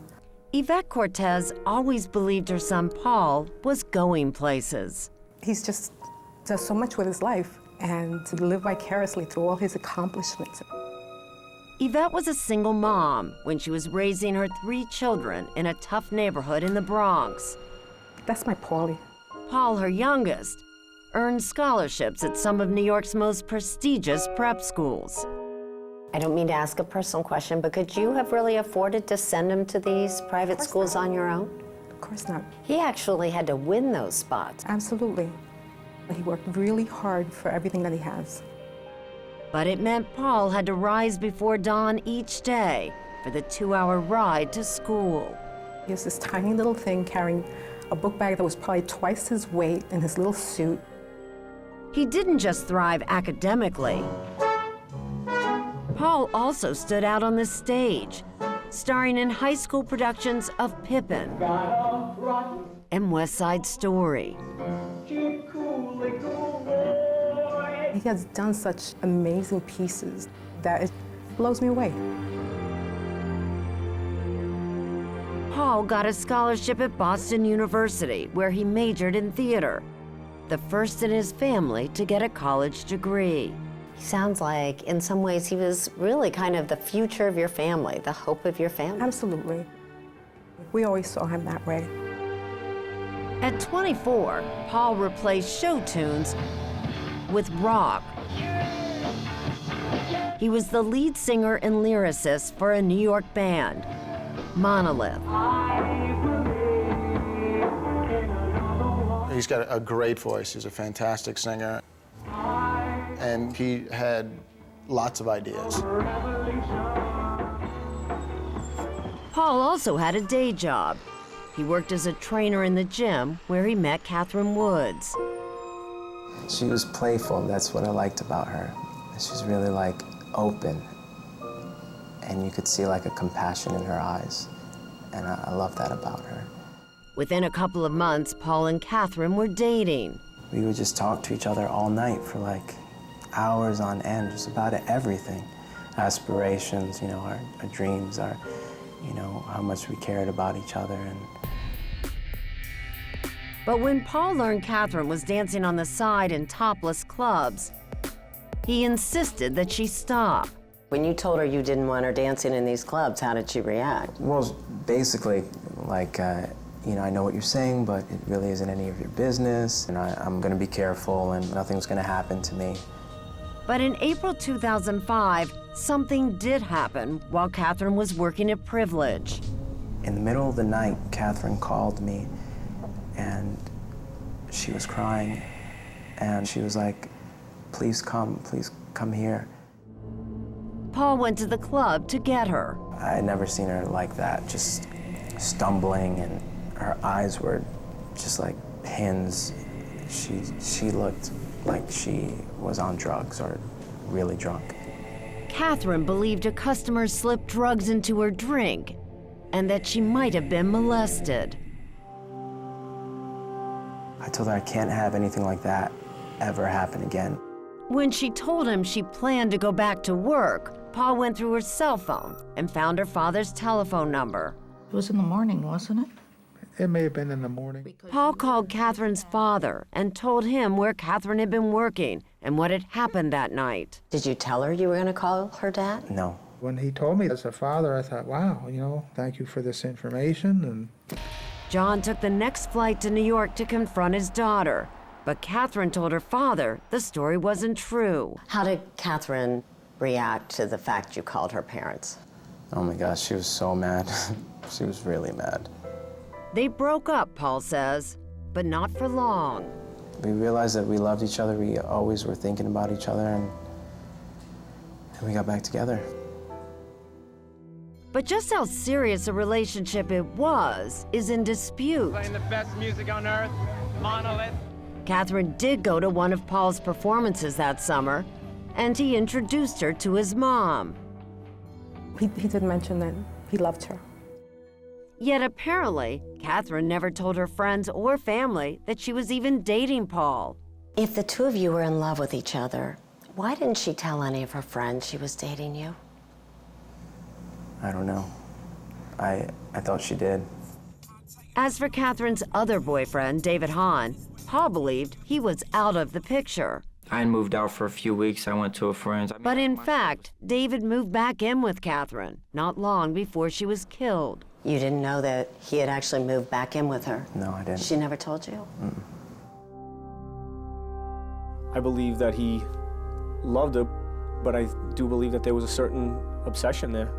Lead detective Stephen Getz says Paul's obsession and jealousy is plain to see in the journals he wrote. And so is something else. The writings were very violent, spoke about slashing people's throats. Police point to some of the songs and poems Paul wrote as proof that he had a deep-seated anger towards women, and Catherine in particular. At one point, Paul, you wrote, "She wipes clean the shaft that cuts her throat." And then Catherine's throat is cut. That's how she dies. It's a poem, I mean... Paul says he wrote that poem 8 months before Catherine's murder, after she told him she had once been sexually assaulted at knife point. I mean, to say I was plotting this thing 8 months before, it's ridiculous. I didn't know what was gonna happen to her that night. You can take anything out of context and make it sound the way you want it to fit and tailor it to your needs. But the meaning of Paul's writings wouldn't have mattered at all if Paul could prove where he was when Catherine was murdered. On the night that Catherine was killed, did you go to her apartment? No. You loved this woman. She had lied to you over those months. Did you, in fact, that night just snap and kill her? No. I would never do that. Paul could have had an alibi. We had rehearsal scheduled for 6 p.m. that Sunday night, and Paul didn't show up. Alex Rude was one of Paul's bandmates in Monolith. Was that normal? No, he usually showed up. So that night he just didn't show up at all? No. Alex says Paul's performances had been getting erratic, and he had planned to ask Paul to leave the band that night. So where was Paul? I called him around 8 o'clock. And I asked him why he wasn't there, and he said that he had overslept. One of the few times you'd ever miss a practice happens to be at the time that Catherine is killed. I didn't go to rehearsal because they were gonna tell me you're not part of the band anymore, and I didn't want to have that whole conversation that night. Are you troubled, though, by the fact he didn't come to your rehearsal at 6 p.m. that very night? If he had come, then there would be no problem. We would all vouch for him. There would have been no problem at all. It's like, no, he was with us. It's impossible. He would have been 100 blocks away.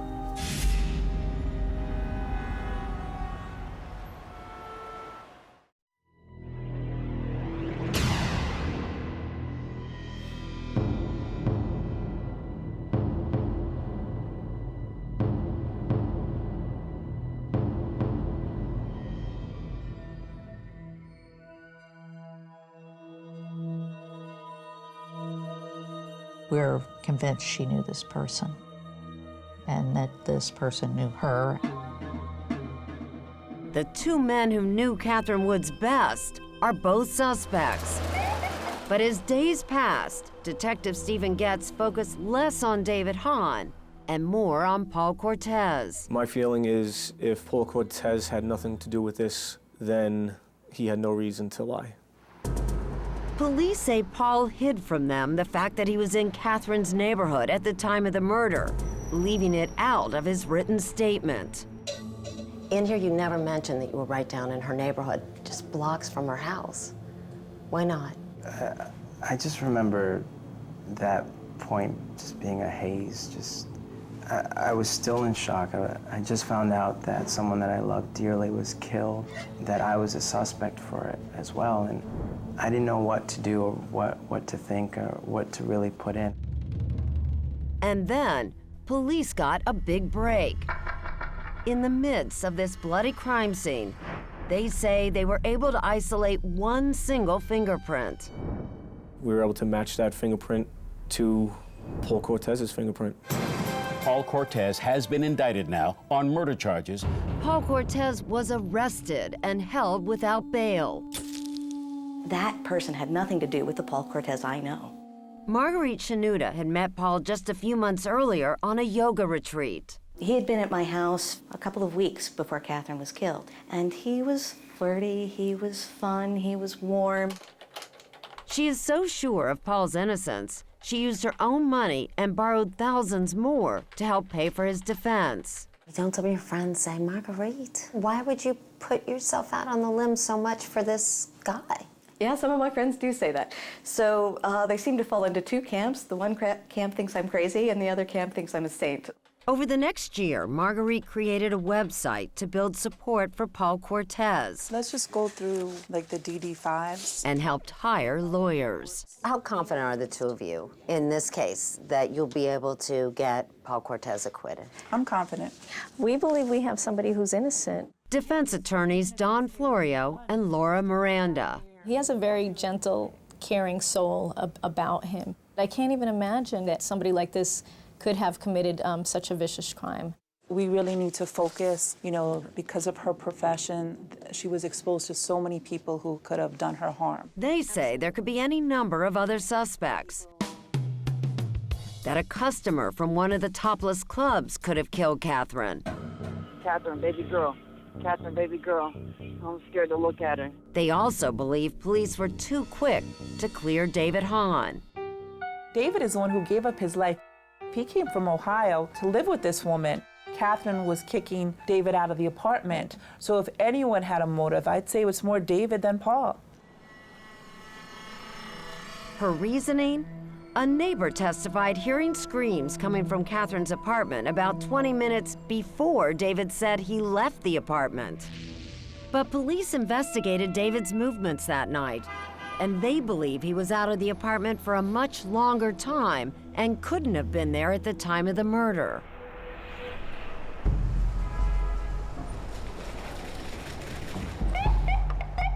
John Woods was the first person to take the stand in his daughter Catherine's murder trial. 14 months after Catherine's death, Paul Cortez goes on trial for murder. The people's case is designed not to prove that Paul Cortez is the kind of person who would have done this, but that in fact he was the person who did this. Manhattan Assistant District Attorney Peter Casolaro paints Paul Cortez as an obsessed boyfriend who didn't want to share Catherine with anyone else. Failure in love often leads to anger and murder. And that's precisely what happened here, ladies and gentlemen. Casolaro says that after months of Catherine seeing other men, Paul was like a volcano ready to erupt. And on that night, Paul waited outside the apartment, watched David leave, and then slipped in to kill Catherine.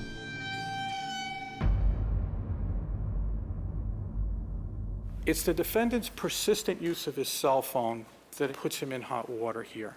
Casolaro introduces the phone records that prove Paul was in Catherine's neighborhood, calling her numerous times right before she was killed.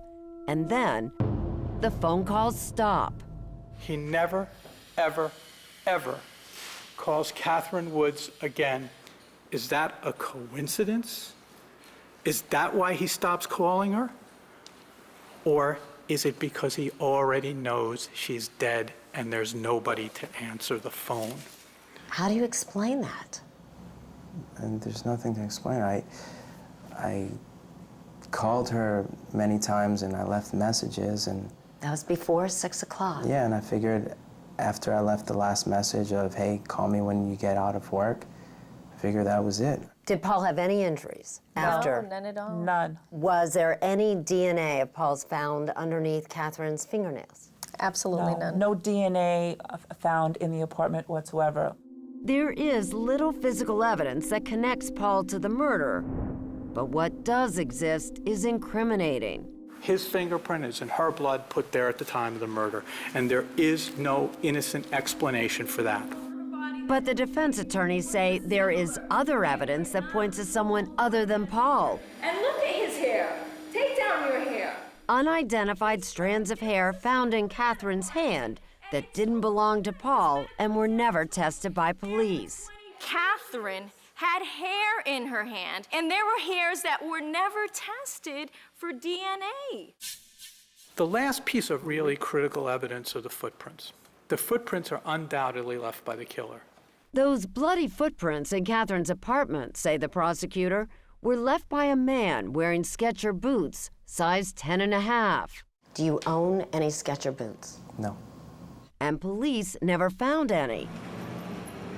But they did find a surprise witness. His name is Spencer Leibowitz. He knew Paul from the gym. Spencer testified that he saw Paul at this bar the night Catherine was murdered, and that Paul was wearing Skechers boots. Why would Spence say that? I don't know. I don't know why he would say that, honestly. I don't. Surprising testimony, because a year earlier, Spencer told 48 Hours that he had no memory of what Paul was wearing. Did you get a close look at Paul? No. How was he dressed? Do you remember? No. Paul claims that he was wearing these Johnston & Murphy shoes. You're sure that that afternoon you were wearing these Johnston & Murphy shoes? Yes. Shoes, not boots of any kind. And Paul's attorneys say they have video that will prove it. This surveillance tape from a store that shows what Paul was wearing just hours before the murder. As the trial comes to an end, it's the evidence that the defense hopes will convince the jurors that Paul Cortez is innocent of murder.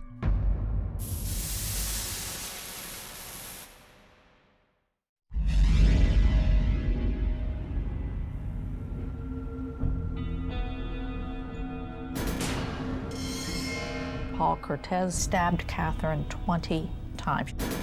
He slit her throat and then stabbed her larynx. There is no doubt in my mind that he's a monster. John and Donna Woods don't need to wait for the verdict. They are already convinced Paul Cortez killed their daughter. Did you, in fact, kill Catherine Woods? No, I didn't. But what will the jury think? I worry about everything that might give the jurors reason to doubt. For Paul's family, there's nothing but doubt. How can you have a crime scene with hair samples and not follow up on that? That doesn't make sense to me. How could you brutally murder someone like that and walk away clean? What do you think the verdict's going to be? Not guilty. Not guilty. Not guilty. Paul's lawyers are feeling confident too. We think that there is no way that this jury will be able to convict him. As one day of deliberations rolls into two, There could be a hung jury. the pressure on everyone intensifies. I was very nervous. I couldn't concentrate. I didn't really eat. I didn't really sleep. Anything and everything is a possibility when it comes to the jurors. He's this creative person. He worked very hard with his life. He had no history of violence. He had a loving family. Behind closed doors, jurors were fighting it out. I really thought he was innocent. Guilty, especially with the fingerprint. At the beginning, the majority believed Paul Cortez was guilty. It was 7 guilty, 5 innocent. 4 jurors sat down with us. They asked not to be identified by name, but they were willing to give us a rare look back at the drama that was unfolding inside the jury room. The first time in my life I've ever cried in public, I think. 3 of the women thought the cops may have gotten the wrong guy. For them, David Hahn, Catherine's other boyfriend, was a much better suspect. At first, I thought he was guilty. Actually, I thought he could have done it. I thought he was more likely the type of personality to do it rather than the defendant. Still, almost everyone on the jury was concerned that Paul gave police the impression he was at home the night Catherine was murdered. He was, in fact, just blocks away. That was so gripping for me, you know. Everybody looked at that? Yeah. He lied on there, clearly. They were even more bothered by the fact that Paul had no alibi for the time Catherine was killed and never tried calling her after that. If you're that worried about her, you would call, but he didn't call. As the hours wore on, 2 jurors stubbornly refused to convict. If they didn't change their minds, there was going to be a hung jury, and Paul Cortez could go free. And then they decided to look at one more piece of evidence, this video, the video that Paul's defense put into evidence at the end of the trial. It's the surveillance tape from the appliance store PC Richards, where Paul Cortez had gone shopping just hours before the murder. I watched that clip by clip by clip. Paul's attorneys say the video proves Paul was wearing these shoes that day, not these boots, which are similar to what the killer wore. To me, it looked like the Johnston Murphy shoes. That's why I put it in. But what did the jurors see? It was very clearly boots. The boots, it was boots. There. Right there, that's boots. Look at the back leg. Look how thick that sole is right there, yeah. The bulk of the shoe on top. That's the first thing I noticed. Boots usually have a bigger front. This clearly had a bigger front. For the holdouts, it was the tipping point. This grainy, blurred video made everything crystal clear. They believed Paul was wearing the Skechers boots. That really convinced me. I couldn't hold on to my position any longer. And if I hadn't changed, it would have been a hung jury. The defense really gave us something against him. In a bitter irony, the evidence that sealed Paul Cortez's fate came from his own defense lawyers. Either they are dumb or they are very careless. They were the ones to help him hang. This just into the WCBS newsroom. It was a guilty verdict. Guilty for Paul Cortez. After a day and a half of deliberations, the jury finds Paul Cortez guilty of second-degree murder. Your heart drops to your stomach, and then you just...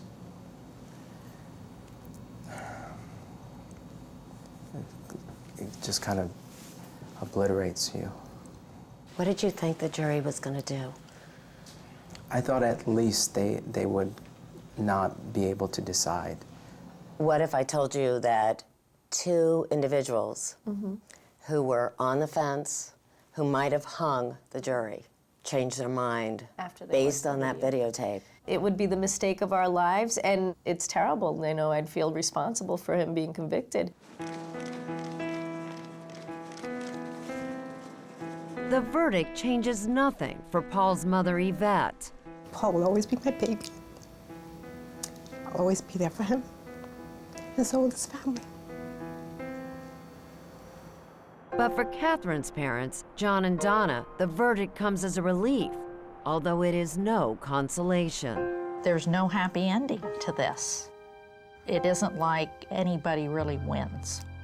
We've lost a daughter, and the Cortez family will have lost a son.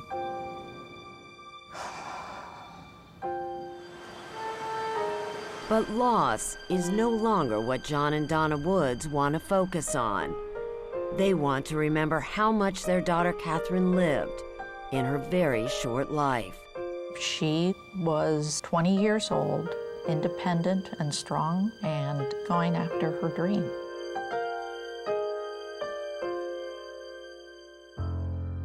With a little luck, she might have made it.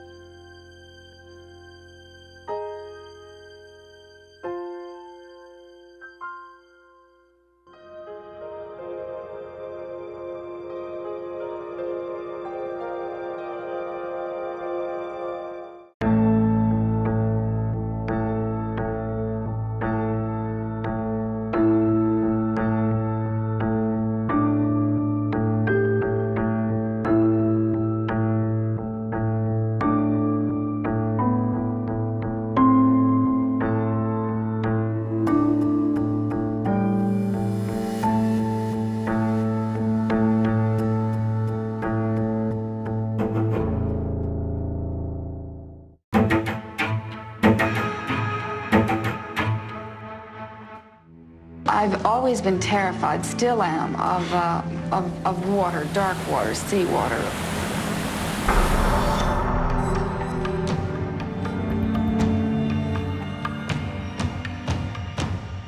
Do you believe Natalie Wood was murdered? I think it's suspicious enough to make us think that something happened. Do you believe that Robert Wagner knows a lot more about what happened to his wife than he's ever said? Well, I think he absolutely does because he's the last one to see her. Would you like to live alone, Maggie? No. The Wagner-Wood love story was one of the great Hollywood love stories. Natalie Wood and Frank Sinatra were quite... Natalie Wood was one of the biggest film stars imaginable. My baby don't care. Robert Wagner, in a way, he was kind of old Hollywood. He was a popular television star where he was astoundingly successful. The story I wrote for Vanity Fair magazine was about Robert Wagner and Natalie Wood's tragic death at sea. It was just one of the most stunning, staggering events in Hollywood.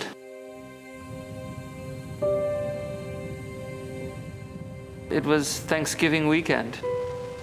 A call goes out from Robert Wagner saying that someone is missing from their boat. 6 hours later, the body of his wife, Natalie Wood, was found floating in the Pacific Ocean. At the time of the incident, her death was ruled an accident. This new information is substantial enough for us to want to take another look at the case. So over the last 6 years, have you been able to get even more evidence that makes you question that this was an accident? We have. There are witnesses who were nearby the Splendor that evening. She got in the water somehow, and I don't think she got in the water by herself. It was cold, rainy, terrible, terrible weather conditions. I was the captain on Robert Wagner and Natalie Wood's yacht. There was a tremendous fight between them that night. The fighting went back to the back of the boat, and they just carried on and carried on, and then it was quiet.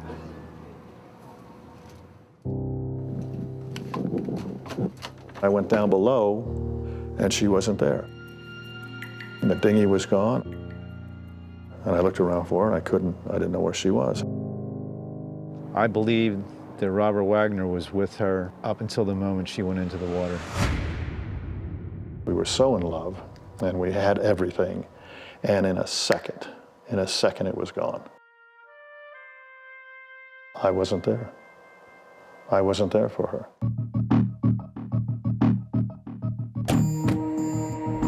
There were a number of bruises that appeared to be fresh. She slipped and hit the step and then rolled in. That's what we think happened. She looked like the victim of an assault. When this case was reopened, Lieutenant Karina was asked, Is Robert Wagner a suspect? No. has that changed?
Natalie Wood was in life one of Hollywood's most alluring actresses.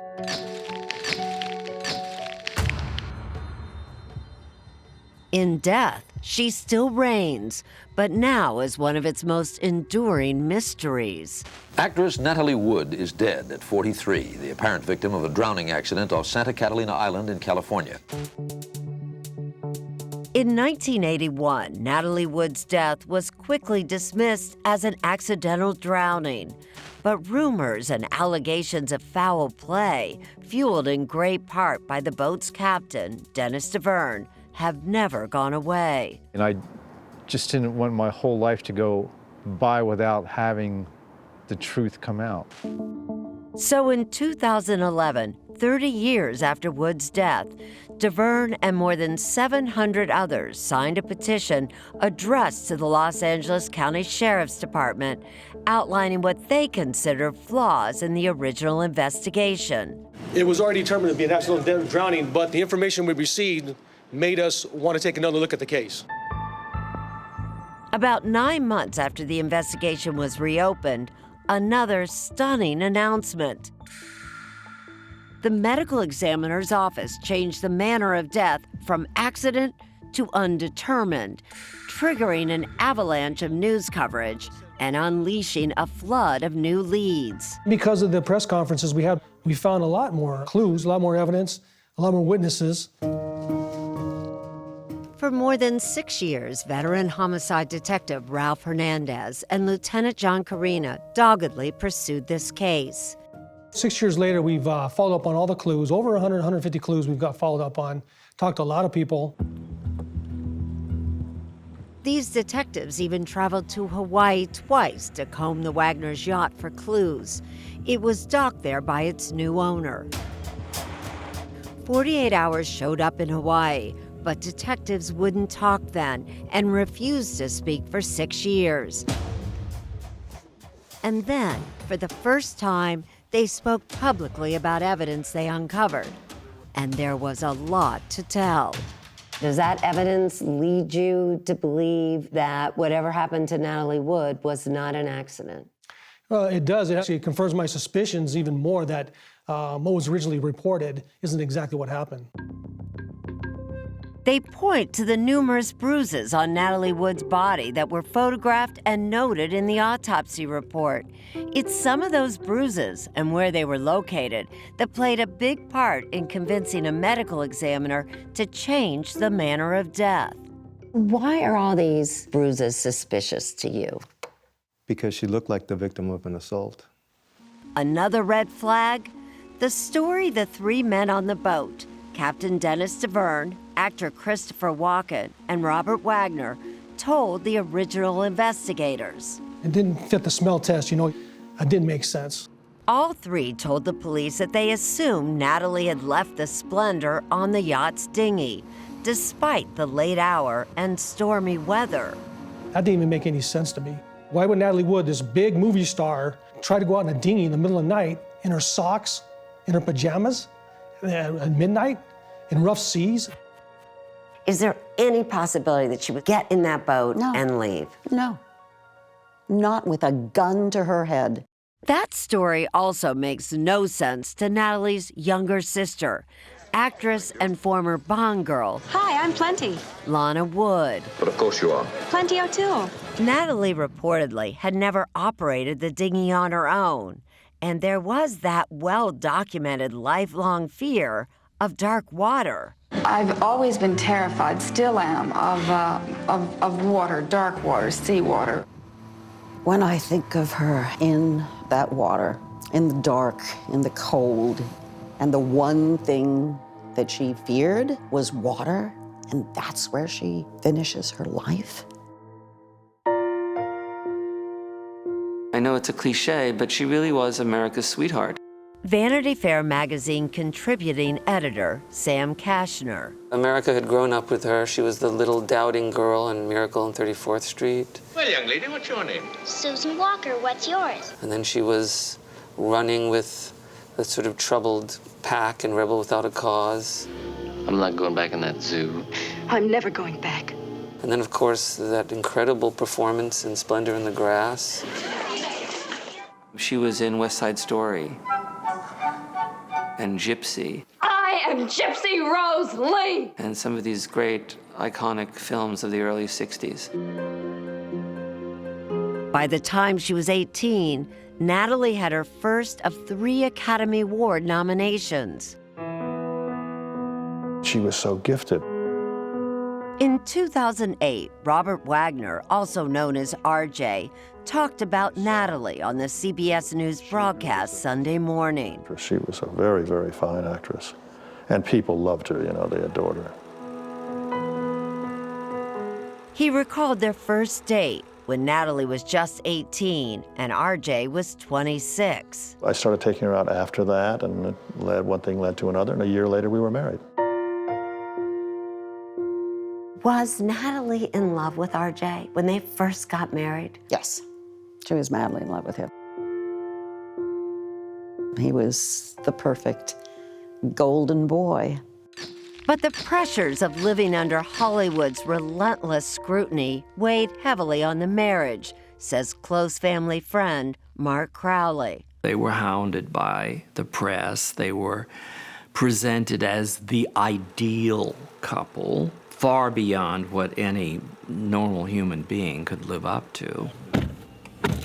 And now these investigators say they've tracked down stunning new evidence that Wood and Wagner may have been more human than anyone knew. Allegations that Natalie fled the couple's house one night in fear for her life.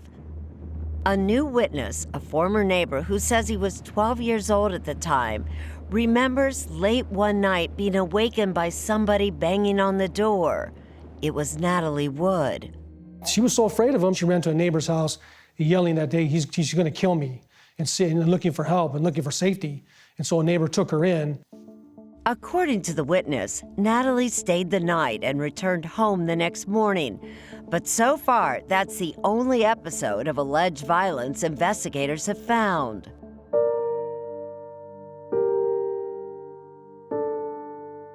After just 4 years, the couple's first marriage came to a bitter end. And Natalie began dating Hollywood heartthrob Warren Beatty. His career was on fire, and our relationship was gone, and why not? He was in love with her. Wagner admitted that Natalie's stardom and his own insecurities probably tore them apart. It was basically my inadequacy that didn't make it work. It made me feel very sad and very brokenhearted, and I felt that I had failed in the relationship, and I never thought that I'd ever get it back again.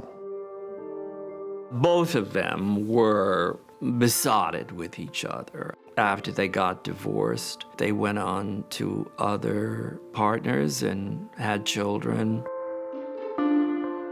But those marriages didn't work out, and eventually they found each other again and got back together and got married a second time. How did you find out she was going back with RJ? Dinner party, family only. RJ was there in the living room. And she announced that, RJ and I are going to be remarried. I went, wow. And all she did was she looked down and she said, sometimes it's better to be with the devil you know than the devil you don't. Wagner sees it differently. We felt that we had found something that was so precious to us, and it was, that we did everything in the world we could to protect it. They remarried, had a daughter named Courtney, and were together for 9 years. Until that final, fatal voyage to Catalina Island.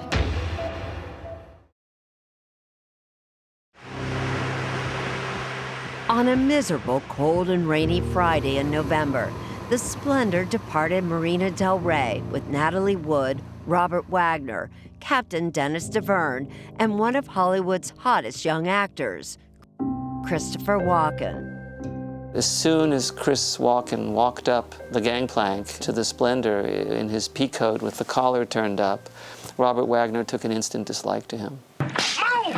Chris was fresh off winning the Academy Award for The Deer Hunter.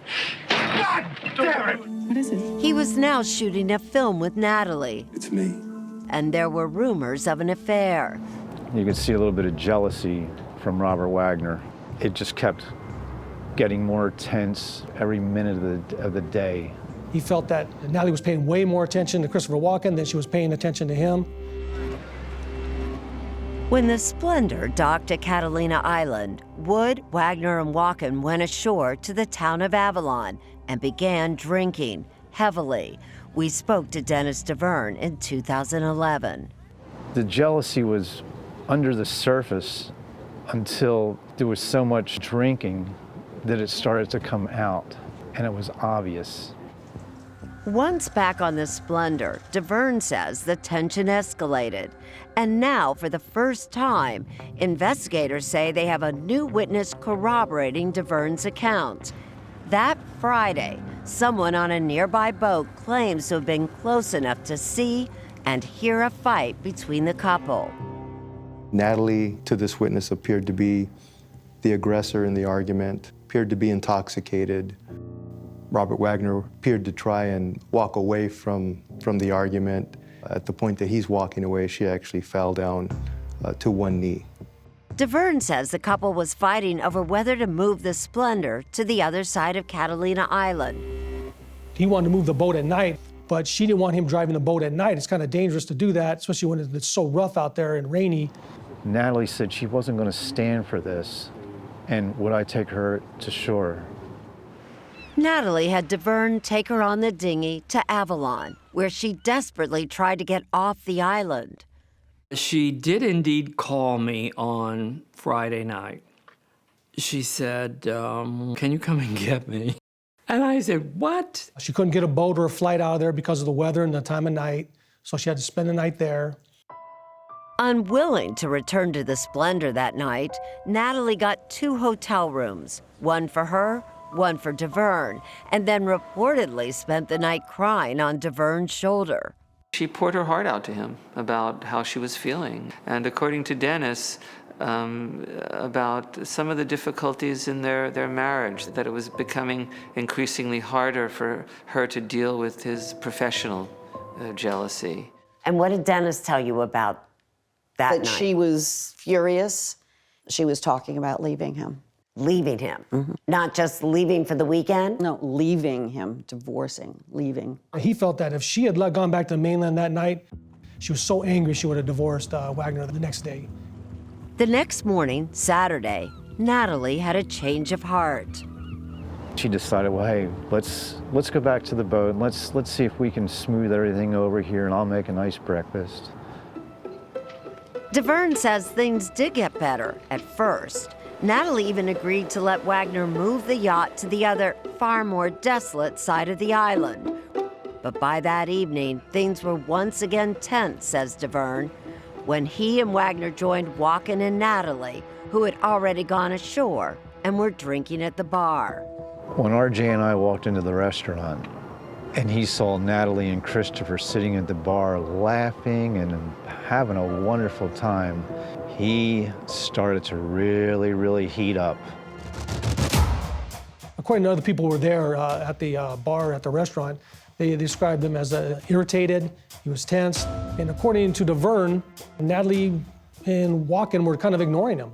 They didn't really acknowledge him the whole time, and they were just kind of having a good time by themselves, partying and drinking.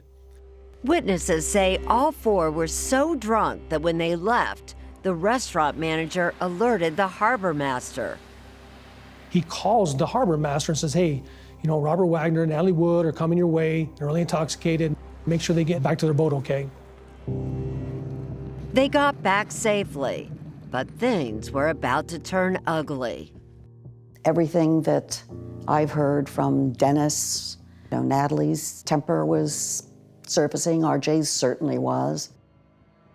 It got out of hand in the worst way possible.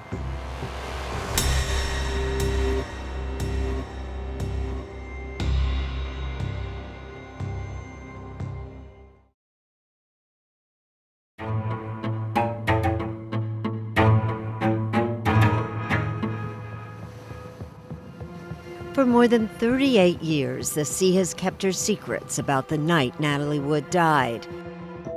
Secrets these investigators believe can be uncovered But with all the shifting stories, witnesses with failing memories, or long dead, Detective Hernandez knows time is running out. Why does a case that is now really more than 36 years old matter? Because somebody died, and no matter what, ultimately that's our job, to find the truth. Detective Hernandez and his partner, Kevin Lowe, now retired, brought their key witness, Dennis DeVerne, all the way to Hawaii where the boat was docked. And there he reenacted his version of events. They spent a full day photographing, measuring, researching. We wanted to take Dennis DeVerne there just to see what, kind of jog his memory and see what details, and again, get his perspective. DeVerne is a crucial but problematic witness. After initially telling police one thing, he changed his story, sold it to tabloid magazines, and collaborated on a tell-all book. But DeVerne claims he was motivated by his conscience, not greed. I really don't just want money. What I really want is to give Natalie a voice. You find him credible?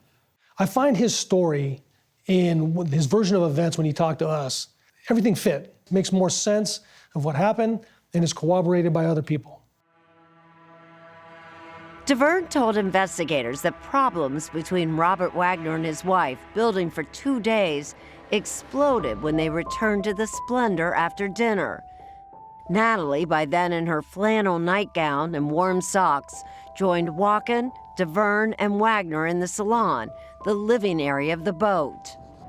Natalie puts on the kettle to have a cup of tea. I light a couple candles. I opened a bottle of wine. Natalie and Christopher continued to giggle, just having fun. And then Robert Wagner, out of the clear blue, picked up the bottle of wine and smashed it. It breaks and goes everywhere, and he yells at Walken, "What are you trying to do, my wife?" Everything just kind of stops. Natalie, she said, "I cannot take this," and she went into her room. According to DeVerne, Christopher Walken also went to his room. Then RJ went into the room, Natalie and RJ's room, started arguing, yelling, things being thrown about. At that point, DeVerne also leaves and goes up to the bridge at the top of the boat, says Lieutenant Karina. He hears them arguing, the arguing's getting louder, and he hears a lot of thumping. He says it sounds to him like there's like a physical fight going on inside there. To the point where he's so concerned, he walks back down and he knocks on the door. And Robert Wagner opens the door and he says, he has this crazy look on his face, and he says, "Is everything okay, boss?" And he's like, "Go away." He looks so angry. He says, "I was worried about my own safety that I left. I went back up to the bridge." DeVerne told investigators that his line of sight was blocked by the boat's rain shield, but he heard everything. Fighting continued, and then to the back of the boat. I was concerned that something really bad was going down because the fighting, the arguing was so intense. Until 2017, DeVerne was the only person to put both Robert Wagner and Natalie Wood outside on the back of the boat, arguing Saturday night before she died. We have received information which we felt was substantial. But after the press conference reopening the case, investigators got a huge break. 2 new witnesses told detectives they not only heard the fight, one of them says she saw it. Saw figures on the back of the Splendor, a male and a female, whose voices they recognized as being Robert Wagner and Natalie Wood, arguing in the back of the boat. And how credible are these new witnesses? Oh, they're very credible. They have no reason to lie, and their story matches what Dennis DeVerne says. Like DeVerne, both witnesses say the argument stopped suddenly. And then all of a sudden there was nothing. Complete silence.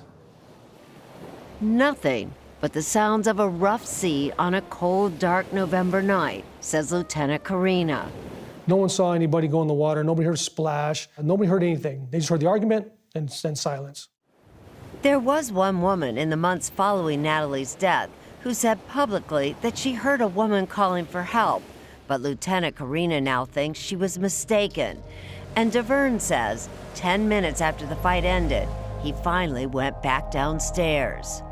Robert Wagner's now in the stateroom, and he says Robert Wagner is crying, and he says Natalie's gone. She's missing. Lieutenant Karina says Robert Wagner then tells DeVerne to go search the boat for her. He can't find her anywhere. He comes back out and tells him, I can't find her. Robert Wagner tells her, oh, the dinghy's now missing as well. Karina and Hernandez think it's possible that someone could have untied the dinghy while DeVerne searched the boat. I didn't untie it. Christopher didn't untie it. I don't think Natalie would have untied it. DeVerne says Wagner refused to call for help. And Robert Wagner tells her maybe she just went into town, I think, to go to a bar or something. I said to Robert Wagner, maybe I should turn on the searchlight. He said, don't do that. He says, well, maybe we should get on the radio and call somebody. And Robert Wagner says, no, we don't want to call anybody. Let's just wait and see if she comes back. According to the story DeVerne told investigators, Wagner then breaks out a bottle of scotch, and the two men sit drinking while more than an hour passes. Before you know it, we're oblivious. And it's time, we have to call somebody. She's gone. By Robert Wagner's own statement, he knew she was missing by around midnight, but no call for help is made till 1:30. Right. And when he did make that call for help, it wasn't for, hey, you need to search the water for her. He asked people in town to search for her in town. When they finally convinced Robert Wagner, hey, you need to call the Coast Guard. And he almost reluctantly, he said, okay, yeah, well, I guess we better call them. And what do you make of that? Well, if your wife is missing and the dinghy's missing, I'm gonna go look for her. I wanna find her right away. I'm gonna be worried about her, especially in seas like that. It's dark out. She doesn't like the water. She doesn't like to swim. There's no reason for her to get in that dinghy to go anywhere. If she wanted to go somewhere, she would ask Dennis DeVerne to take her somewhere like she did the night before when she wanted to go into town. And he did. That's his job. It didn't make any sense, the story Robert Wagner was telling. And it still doesn't make any sense to me to say that she would get in the dinghy by herself and take off. She didn't even know how to start it. She wouldn't do it in a nightgown. She didn't get the mail in a nightgown. My cash an hour later. After the Coast Guard was finally called about 3:30 a.m., over 3 hours after Natalie was reportedly last seen alive, the search went into high gear. Wagner's friend, Islander Doug Bombard, jumped in his boat and joined in the hunt. At 7:44 a.m., he says he saw something red bobbing on top of the water. It was about this far from shore where I found the body. The body was just basically hanging in that jacket. That jacket was buoying her up. She had a cotton nightgown on, and her hair was floating, as you can imagine. When authorities arrived, Bombard headed to the Splendor to break the news to his friend. A moment Robert Wagner later recalled in this audio recording of his 2008 memoir, Pieces of My Heart. Doug pulled up and got out of his boat. Where is she? I asked him. Doug looked at me. She's dead, RJ. My knees went out. Everything went away from me. I remember people coming on the boat saying that they had found Natalie Wood floating and that she had drowned. Just couldn't believe it.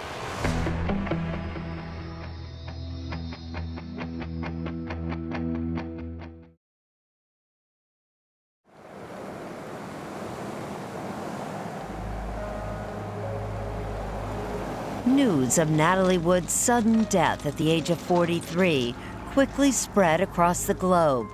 Family friend Mark Crowley will never forget getting the call. When I picked up the phone, it was RJ, and he just screamed into the phone, "She's gone." I just couldn't believe it. Things like that don't happen, and they don't happen to my sister, my family, and they don't happen to Natalie Wood. It's not real. But it was all too real for Dennis DeVerne. Soon after the movie star was found floating face down in the waters off Blue Cavern Point, Robert Wagner and Christopher Walken left the island in a police helicopter, leaving DeVerne the grim task of identifying Natalie Wood's body. Robert Wagner asked me if I would identify her body, because he didn't want to. It was the eeriest feeling I've ever had in my life. To look at her laying there, lifeless. It was so disturbing. You would think he'd want to stick around and identify his wife and make sure her body was taken care of. That would be maybe what I would do. Maybe he's different. Karina understands that grief can do strange things to people, but that doesn't explain why, according to DeVerne, Wagner immediately came up with a story and told the men on the boat to stick to it. Robert Wagner was very serious about having the stories being the same. It was kind of like, here we are. Okay, Dennis, Christopher, me, this is what it is. Do you got it? That's what it is, okay? If all the stories are the same, there's really not too much to investigate. DeVerne says he now regrets going along with it, but Lieutenant Karina says he understands how it could have happened. DeVerne back then, people mischaracterized him as the captain of the boat. He's not the captain of the boat, he's a caretaker of the boat. Robert Wagner's the guy who pays him, and that's his meal ticket. If you look at Robert Wagner's statement at the time, they almost parrot each other. All three men initially told Dwayne Razier, the original detective, that they thought Natalie had taken the dinghy ashore. The detective told 48 Hours in 2011 that he believed them. I didn't doubt anything Robert Wagner told me at that time. Christopher Walken, he basically told me the same story. It was pretty well confirmed. They assumed that she went ashore. There was no mention of a fight. I saw the shattered glass and disarray, and I questioned Robert Wagner about that, and says it happened sometime during their travels, just due to the rough seas. I had no reason to question him any further. Detective Razier, who has since died, only interviewed Wagner one more time. It was the day after Natalie's funeral, at the actor's bedside with his attorney present. When I interviewed Robert Wagner, there was no indication of any jealousy, no problems. There was no sign of foul play in my mind. It's a tragic accidental drowning. Coroner Thomas Noguchi agreed. 2 weeks after the actress's death, the case was officially closed. But Dennis DeVerne says his nightmare was just beginning. I felt like I was a prisoner. DeVerne says Wagner insisted he move into his guest house in Beverly Hills. I was to stay indoors at all times, not communicate with anybody. I was in fear for my life because you never really knew what could happen.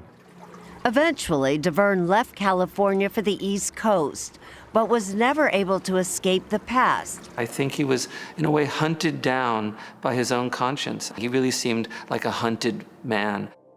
In the early 90s, Lana Wood says a tormented, seemingly inebriated Dennis DeVerne started calling her. What specifically did he tell you? He said it wasn't an accident. He said it was ugly. Lana says she didn't want to believe it at first. I don't want to think that. But there are so many things that are just facts. She has since become one of R.J. Wagner's harshest critics, going so far as to publicly accuse him of foul play. Do you think she was pushed in the water? Yes. Do you believe it was her husband, R.J. Wagner? Absolutely. Yes. Like DeVerne, Lana, who has a long, bitter history with Wagner, has been accused of exploiting Natalie's death for money and attention, something she denies. It's just time for the truth. It's time to stop the lies and the deception and the finger pointing. It's just not right. Do you think Robert Wagner has ever told the truth of exactly what happened? I haven't seen it. I haven't seen him tell the details that match all the other witnesses in this case. He's changed his story a little bit, And his version of events just don't add up to the evidence and the witnesses we found. Robert Wagner has never conceded that he had a fight with Natalie on the boat that night. But in his memoir, he did come clean about smashing that wine bottle, the one he originally told the police broke in rough seas. Walken and I got into an argument. At one point, I picked up a wine bottle, slammed it on the table, and broke it into pieces. Natalie was already below decks at that point. In Wagner's version of the story, he didn't smash that bottle in a jealous rage, as DeVerne claims, but in an argument with Walken over Natalie's career. In fact, he says she wasn't even in the room. I looked below. I saw Natalie was doing something with her hair. She was going to go to bed, and she shut the door, and Chris and I were still talking. When I went down below, she wasn't there. The dinghy was gone, and I looked around for her, and I didn't know where she was. Originally, he told the detective he thought Natalie had taken the dinghy and gone ashore. But that, like so many other details, has changed to what is now called the banging dinghy theory. Natalie was in the master cabin and heard the dinghy banging against the side. She got up to retie it. She slipped on the swim step on the stern and was either stunned or knocked unconscious and rolled into the water. The loose dinghy floated away. My theory fits the few facts we have. That story is 100% false. The dinghy really wasn't banging because it was tied off with 2 lines securely to the boat. The reality is, what does the evidence show? She wouldn't go back and, that's not her job. She would never go worry about the dinghy. She'd go tell Dennis DeVerne, hey, can you go tie that dinghy down? It's making noise.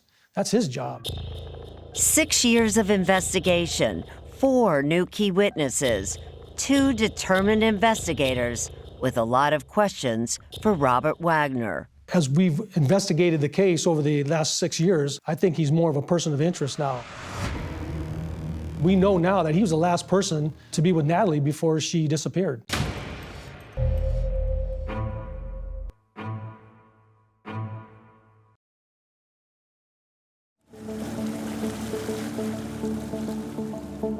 For the first time in the more than 36 years since Natalie Wood drowned off Catalina Island, investigators called her husband a person of interest. But they stopped short of calling him a suspect. We have not been able to prove that this was a homicide, and we haven't been able to prove that this was an accident either. The ultimate problem is we don't know how she ended up in the water.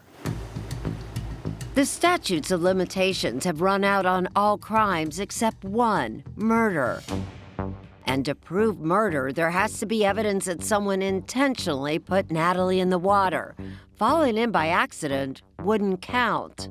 If people knew that Natalie Wood was in the water and they didn't save her, they could have saved her and they didn't save her, would that be enough to bring charges in this case? No, that's not. Believe it or not, there's no duty to act.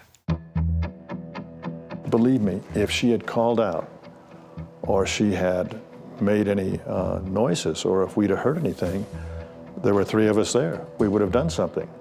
Nobody heard anything. Still, investigators remain troubled by the evidence they do have, the witnesses who talk about a fight on the back of the boat, and the number and locations of fresh bruises on Natalie's body. I think I've been a cop long enough to see those appear to be assaultive in nature. Could the bruises have instead come from a drunken fall? Perhaps. But investigators think the circumstantial evidence, the fight, the alcohol, the jealousy, may suggest another scenario. Someone can get so enraged, they can't control their anger, and it's like a crime of passion. It just happens, and they didn't mean for it to happen, and then later on they're sorry about it, but it's too late. For his part, Christopher Walken has remained largely silent through the years. We have to ask you about Natalie Wood because, as you know, they've reopened the case. You were there that night. What do you think happened, Christopher? Well, you know, I stopped talking about that 30 years ago, and there's so much information, books and internet. Anything you want to know, just go look. He did, however, interview with a new investigation. I'm not going to go into what Christopher Walken said, that what he told us was in confidence, at least for now. Investigators did tell us that Walken is not a person of interest. Despite several attempts to re-interview Robert Wagner, including a trip to Aspen where Wagner lives with his wife, actress Jill St. John, the investigators say the actor has refused to speak with them. Robert Wagner, of course, we want to talk to him and get his side of the story and try to clarify things. He's refused time and time again to talk to us. One part of Robert Wagner's story has never changed. He continues to insist Natalie Wood's death was an accident. But there is a part of him that blames himself. When you're in love, you're responsible for the other one. She's responsible for me, and I was responsible for her. And, you know, this accident that occurred, I wasn't there. I wasn't there for her. And that's always within me. It really does pain me to this day to know that she is gone, when she really had a whole life in front of her. I was 35 when Natalie died, and I am now 71. Before my life is over, I would like to put Natalie's to rest by knowing the truth. By speaking out, Lieutenant Karina and Detective Hernandez are hoping new witnesses will come forward. Either someone who saw something, heard something, or was told something. Someone who will help answer the question once and for all. How did Natalie Wood end up in the water? Like any cold case, they intend to work it until it's solved. And we're not ever going to close it until we get to the truth.